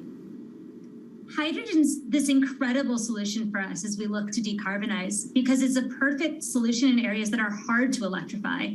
So where we like to think about hydrogen playing a role, it's in things like heavy industry, especially where you need a feedstock as well as energy source. and in things like dispatchable power, long-haul transport, maybe even shipping and aviation. That sounds great that it can be used for such diverse industries. At the end of the day, though, how much is this going to cost? Well, that's the amazing thing about hydrogen, because depending on how you make it, it can actually see significant cost declines in the future. So when we're talking about clean hydrogen, we usually mean green hydrogen produced from renewable electricity. And in that case, your hydrogen is almost as cheap as the renewables that are used to make it. So if you're in a place with really good renewable resources, you'll be able to have cheaper hydrogen. But even in places with less good resources, we think that hydrogen can be cheaper than $1 per kilogram, which is the price of unabated hydrogen today, and around $8 per million BTUs for those who prefer to think in energy units. And that can be achieved anywhere in the world by 2050, we believe. All right, so let's talk about kind of the pros and cons list. I don't know where cost fits into that, but what are the advantages to hydrogen over other renewables, and then what are the drawbacks? Yeah, main advantage is the fact that hydrogen can serve roles that electrons struggle with. And that's things like seasonal storage, for instance, or just anything where you need storability, where electrons are harder to store, hydrogen is going to be easier. That also leads to a downside, though, because hydrogen is less energy dense than the usual things that we use for storable energy today, like coal or oil or natural gas. So you will need more volume of storage to handle the same amount of energy. Let's talk about the viability as well and how it may differ in different geographies. What is your view on that? Yeah, so for green hydrogen, again, from renewable electricity, really places with the best renewable resources, things like Latin America or the Middle East, even Southern Europe, have really, really good potential for producing hydrogen. And then when you're looking at blue hydrogen, which is produced from natural gas or coal with carbon capture and storage, we do see that becoming more expensive than green hydrogen in the future, especially as renewable electricity costs come down. But that can be a viable option in places like the US Gulf Coast or Russia, where you've got good geological storage for the carbon, as well as ample natural gas that's quite cheap. All right, great breakdown. Thank you so much to our Meredith Annex, our Bloomberg NEF hydrogen specialist. And of course, you can get more from the Bloomberg NEF team on the terminal and online. And they've recently done a podcast called Hydrogen 101 as part of its Switched On series. So from iron ore titans pivoting to cleaner energy to talk of a hydrogen revolution, that's it from this week's edition of Bloomberg Green. We'll be back next week with a deep dive into the state of electric vehicles. And you can keep the conversation going by following us on YouTube, Instagram, and Twitter @Climate. I'm Kaylee Lyons from Bloomberg's world headquarters in New York, and this is Bloomberg Green.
Headlines and breaking news 24 hours a day at Bloomberg.com, the Bloomberg Business app, and at Bloomberg Quick Take. This is a Bloomberg Business Flash.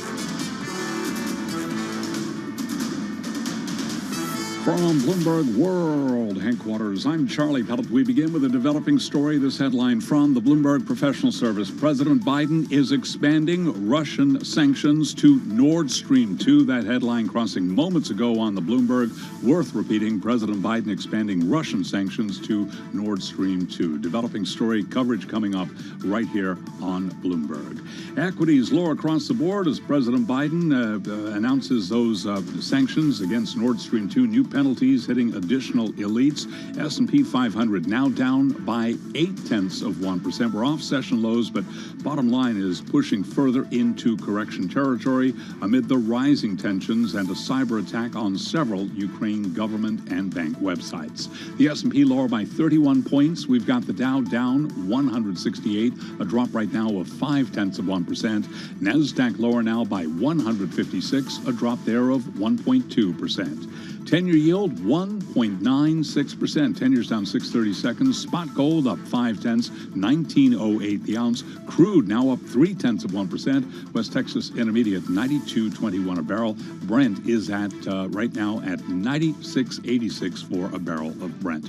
Well, plenty of debate about the size and frequency of the Fed's next move, with the decision coming March 16th as policymakers deal with those Ukraine tensions and inflation. Elsa Lignos is global head to RBC, global head of FX at RBC Europe Limited. You know, at the moment, you've had material upward revisions to inflation since the tail end of last year to where we are today. And while they'll be very mindful, like I said, of the risks and geopolitical risk premium getting baked in, they can't ignore a domestic inflation problem at home. And again, 10-year yield right now, 1.96%. After the bell today, we will be hearing from eBay, NetApp, Booking.com, and Hertz. S&P down 32, down 0.8, and that's a Bloomberg Business Flash. This is Bloomberg Business Week. Insight from the reporters and editors who bring you America's most trusted business magazine. Plus, global business, finance, and tech news as it happens. Bloomberg Business Week with Carol Masser and Bloomberg Quick Takes Tim Stenovic on Bloomberg Radio. Live from the Bloomberg Interactive Brokers studio, we are streaming on YouTube. It is Wednesday, February 23rd, 2022. Carol Masser, my co-host Tim Stenovic, is off today. Joining me is Bloomberg Markets correspondent Kriti Gupta. And Kriti, we've been bouncing around a little bit, certainly on the equity trade. Yeah, it is messy. When we were supposed to get that technical correction, a bounce back from it, well, here we are, another down day. Yeah, exactly. So we're going to talk about that. We're going to talk about that headline Charlie just mentioned, President Biden expanding Russian sanctions to Nord Stream 2. So we will get the latest on that. We will be hearing from the Ukrainian foreign minister. Also, it's not just a ground war, Kriti. It also is a cyber war. So we're going to have the details on that. Yeah, I mean, no surprise here. Check out the stocks that are actually in the green. Palo Alto, CrowdStrike, that defensive trade showing up in cybersecurity. I love it when we kind of see news and it impacts the markets directly. Also, Andy Kurtzig, founder and CEO of Just Answer, has nearly 300 employees in Ukraine. We're going to check in with him how they are managing and what steps they are taking. And also, we've got a most read on the Bloomberg today. I love this story about Goldman. Yeah, fascinating stuff just in the kind of crux of the issue when we have so many labor issues across sectors. Right, exactly. All right, all of that to come. First up, of course, you are listening to Bloomberg Business Week, brought to you by Commonwealth, supporting more than 2,000 independent financial advisors with the solutions they need to grow a thriving business. Commonwealth, go where you grow. Visit commonwealth.com to learn more. All right, let's get to that market drivers report. Let's set the Business Week agenda on this busy Wednesday. And joining us right now, we have with us Bloomberg News cross-asset reporter Vildana Hyrick and also Bloomberg Markets senior editor Mike Regan. So, Mike, just quickly, set the tone. What jumps out for you in today's trade? Well, it's definitely still sort of a wait-and-see period, it feels like, to see how bad this Russia-Ukraine tension actually gets. I think you were right to key in on the cyber warfare potential of it all. We did see a noticeable sort of move lower in equities when that news hit that the banks and government websites in Ukraine had been targeted by denial of service attacks, presumably from Russia. So I think that is sort of an escalation of the tensions that should be on a lot of investors' minds, particularly if, it's not just Ukraine that Russia decides to target. if they could perhaps, send some warning shots across the bow of the U.S.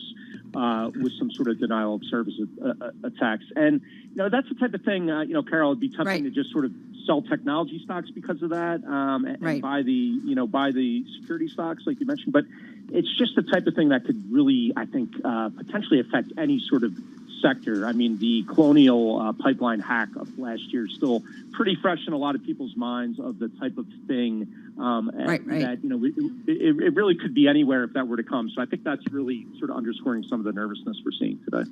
Yeah, Vildana, hop on in here because we hear so much about these geopolitical tensions. We've heard about just kind of this hawkish pivot from the Fed, kind of spooking investors as well. But sometimes it's as simple as the technicals. Walk us through what you're watching.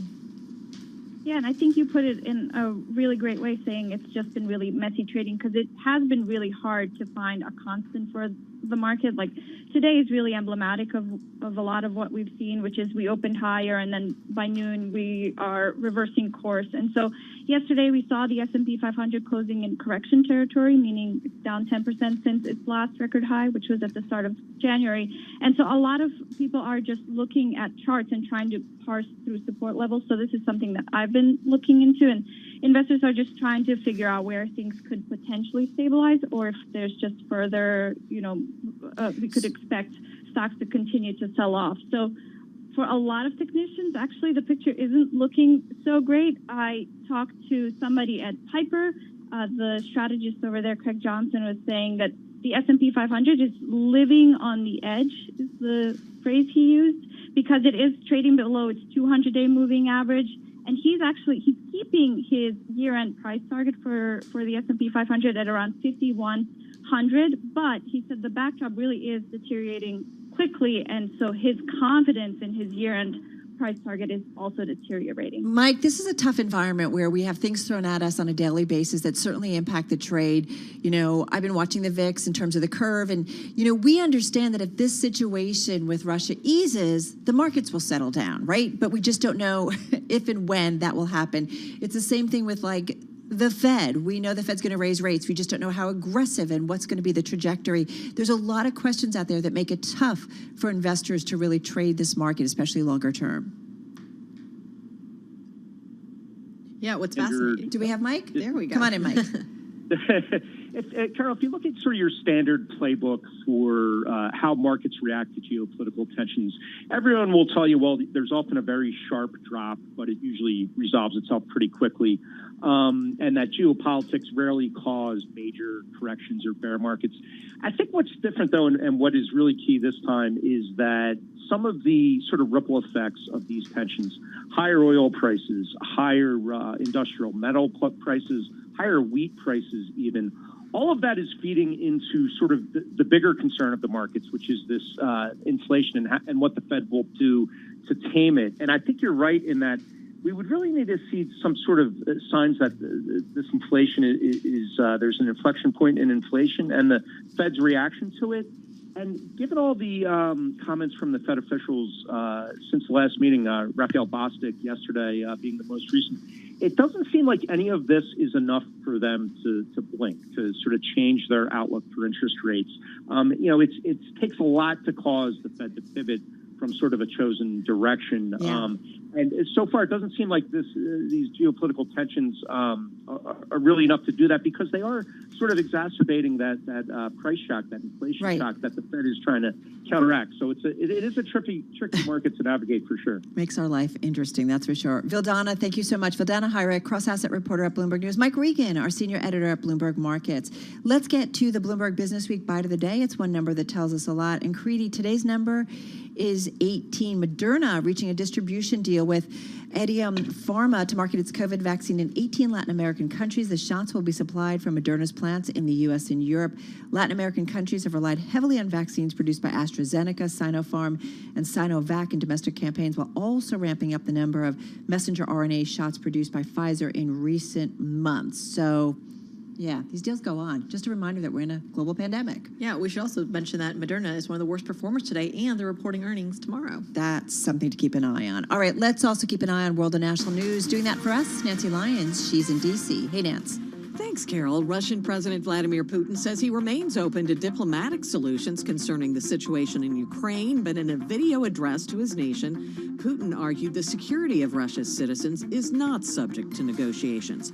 His comments come as we learn that President Biden is leveling new sanctions today. He's imposing new penalties against the Russian company behind the Nord Stream 2 pipeline, as well as its corporate officers. The UN held a meeting today concerning the situation where Ukraine's Foreign Minister Dmitry Kuleba urged a united response to Russian aggression. What is happening right now in eastern Ukraine, where Russian tanks are rolling in, and along the Ukrainian borders, where Russian forces are amassed in enormous quantities, must be a concern for everyone. Ukraine's Foreign Minister Dmitry Kuleba will be interviewed on Bloomberg today at 3:40 Wall Street time. Well, the threat of extreme wildfires may increase by 14% this decade, and the damage will be more than most communities can manage, as we hear from Bloomberg's Amy Morris. The report from the UN Environment Program shows that even if there are deep cuts made to greenhouse gas emissions, wildfires will be more intense and destructive. But UN researchers say many nations are still spending too much time and money fighting fires and not enough trying to prevent them. Communities are not ready for what wildfires are expected to bring in the next 25 years. Researchers say fires are changing because we are changing the conditions in which fire occurs. In Washington, I'm Amy Morris, Bloomberg Radio. Global news 24 hours a day on air and on Bloomberg Quick Take, powered by more than 2,700 journalists and analysts in more than 120 countries. All right, Nance, thank you so much. Nancy Lyons in our 99.1 newsroom in the nation's capital. It's just a reminder. I do feel like these are the kinds of days that, headlines are going to keep coming, right, when it comes to Russia and Ukraine. I'm sure you do. You're watching the markets. You're on TV. You're on radio. You just have to kind of keep an eye and just get a feel of, what might be coming or what does come, and just look to see what impact it has. Yeah, you know what's surprising is we do see these headlines, and in the early moments of this crisis, you did start to see kind of traders react to every single headline. Now it just kind of seems like there's this fatigue, this exhaustion kind of baked into the market. Yeah, like you almost get to the point, okay, there's some volleying going back and forth, and let's see what actually sticks and has a longer term impact. Right. In the meantime, there is a story that Kriti and I are watching and wanted to bring to you.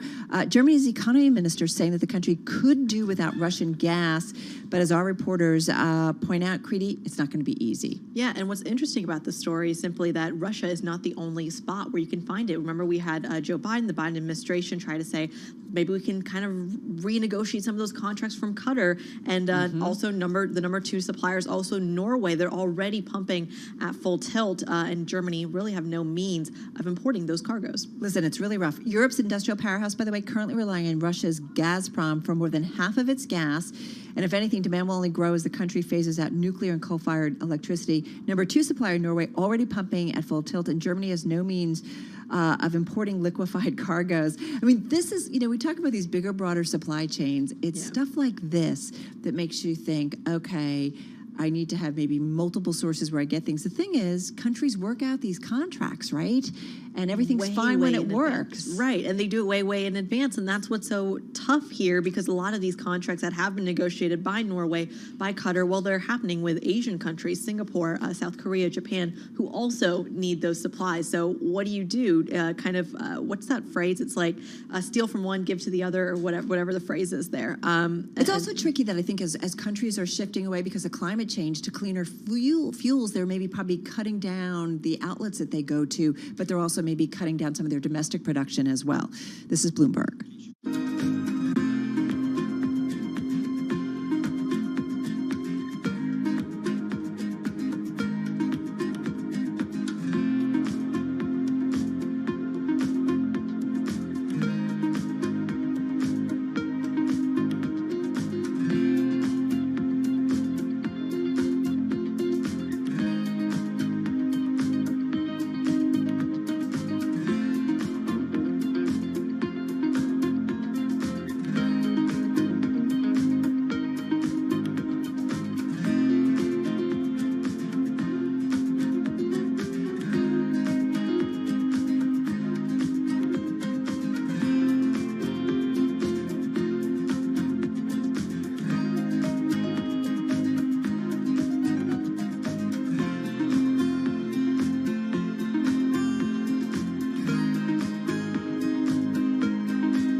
Headlines and breaking news 24 hours a day at Bloomberg.com, the Bloomberg Business app, and at Bloomberg Quick Take. This is a Bloomberg Business Flash. From Bloomberg World Headquarters, I'm Charlie Pellet. It is a down Wednesday. The Dow, the S&P, NASDAQ trading at or near session lows. Right to the numbers. We'll give you the why in a moment. Familiar themes, those sanctions, Ukraine, Russia, S&P down 41 points now, drop of 1%. We've got the Dow down 242, down 0.7. NASDAQ now tumbling 184, drop there of 1.4%. Broad-based selling, Russell 2000 down 0.8%. NASDAQ 100 index, by the way, down now by 1.4%. Bottom line here, S&P pushing further into correction territory. 10 years down 0.8, 10-year yield 1.97%. Gold is up 0.5%, 19.07 the ounce, while West Texas Intermediate crude up 0.3%, 92.16 a barrel. Brent, the global benchmark, 96.87 for a barrel of Brent, little changed, up less than 0.1%. Equities lower across the board as President Biden expands sanctions against Russia with new penalties hitting additional elites and the builder of the Nord Stream 2 pipeline. Recapping, S&P down 0.9%. I'm Charlie Pellet. That is a Bloomberg Business Flash. All right, Charlie, thank you so much. A lot going on when it comes to Ukraine, Russia, the U.S., and NATO allies. Charlie, of course, mentioning the U.S. unveiling sanctions on Nord Stream 2 pipeline. That's the latest round of sanctions from President Biden. The EU has called an emergency in-person summit of the bloc's leaders. That is to happen tomorrow. And then we've often seen a lot of analysis about what we got from the President of the United States yesterday about sanctions, how they didn't seem to do much. So let's get the latest on the situation, what you need to know. Jody Schneider is political news director for Bloomberg TV and radio. She joins us in our Interactive Brokers studio in New York City. We keep saying, Jody, it's fluid. What should we, the President just unveiling, right, another round of sanctions. Talk to us about the significance of that. Yeah, so we're expected to see this expanded package maybe as soon as today. We're hearing this from people familiar with the matter. They haven't been done yet. They have not yet been done, okay. but we expect we're seeing them, and our Bloomberg News colleagues are reporting this, according to people familiar with the matter. And the penalties would hit additional Russian elites that are close to Vladimir Putin, as well as the builder of the Nord Stream 2 pipeline. This would be on top of the sanctions that were announced yesterday, that the president announced in his remarks at the White House, which some said were measured, others said were a little too modest. And he's getting some criticism in Congress, mostly from Republicans, saying, why have we not gone far enough? The president yesterday in those remarks said that the beginning of the invasion was occurring, and yet he wasn't hitting hard. So this is what's taking place now. The White House says that they're going to continue to roll out sanctions if Putin, I guess, would escalate the incursion into Ukraine. So we're watching all that.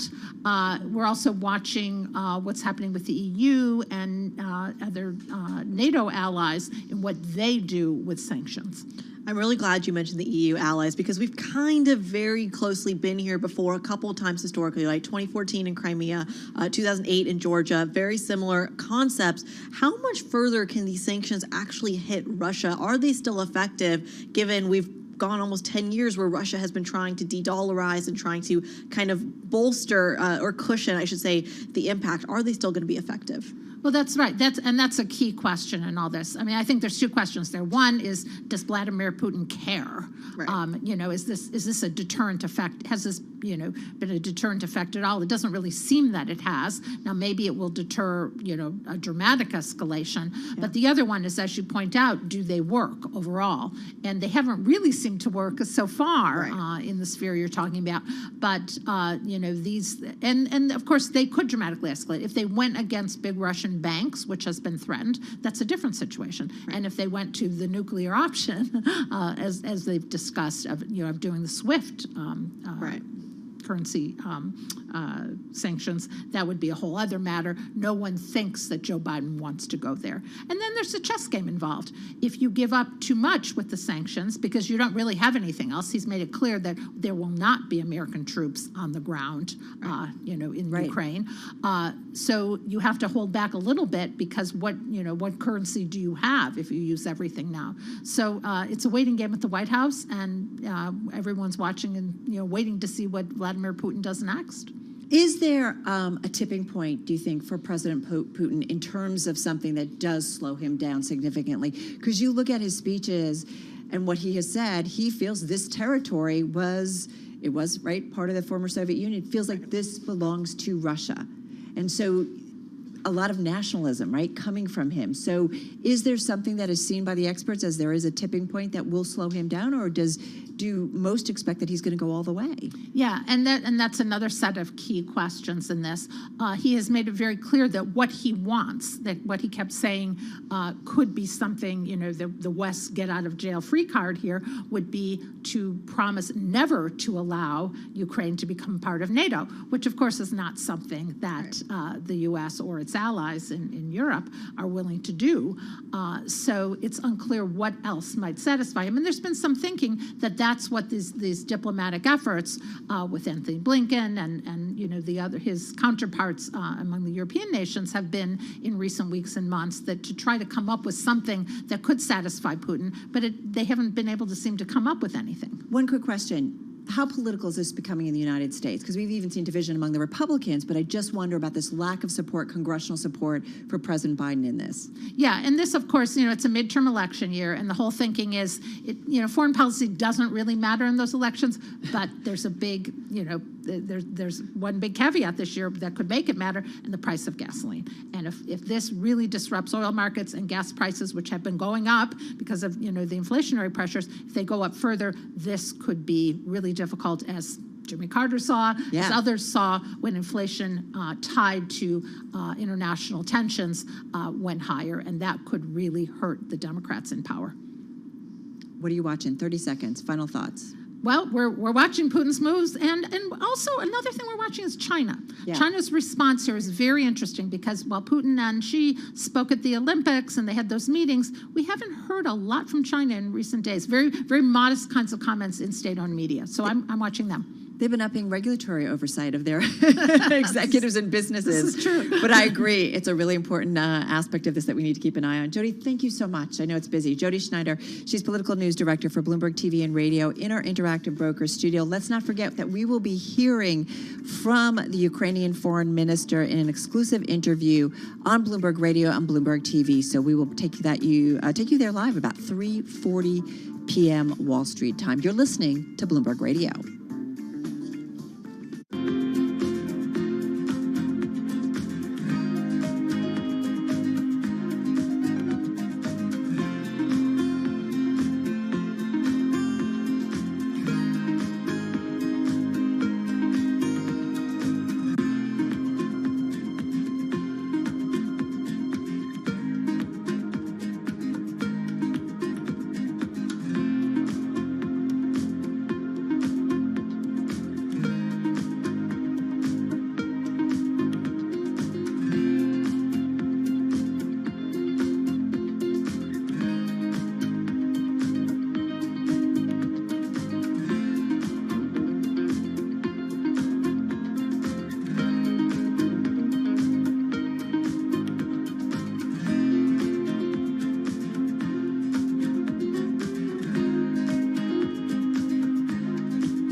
Broadcasting live from the Bloomberg Interactive Broker Studio in New York. Bloomberg 1130 to Washington, D.C. Bloomberg 99.1 to Boston. Bloomberg 106.1 to San Francisco. Bloomberg 960 to the country. Sirius XM Channel 119. And around the globe, the Bloomberg Business app and BloombergRadio.com.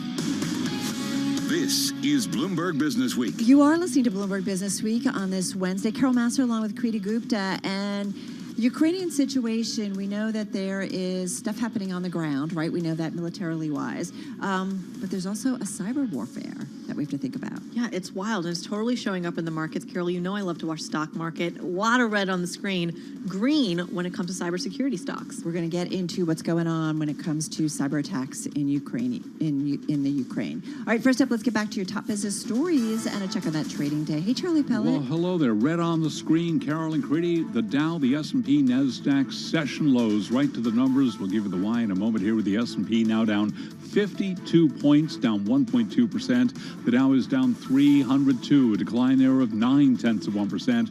NASDAQ down 236, drop for the NASDAQ Composite Index right now of 1.8%. NASDAQ 100 Index down 1.8%.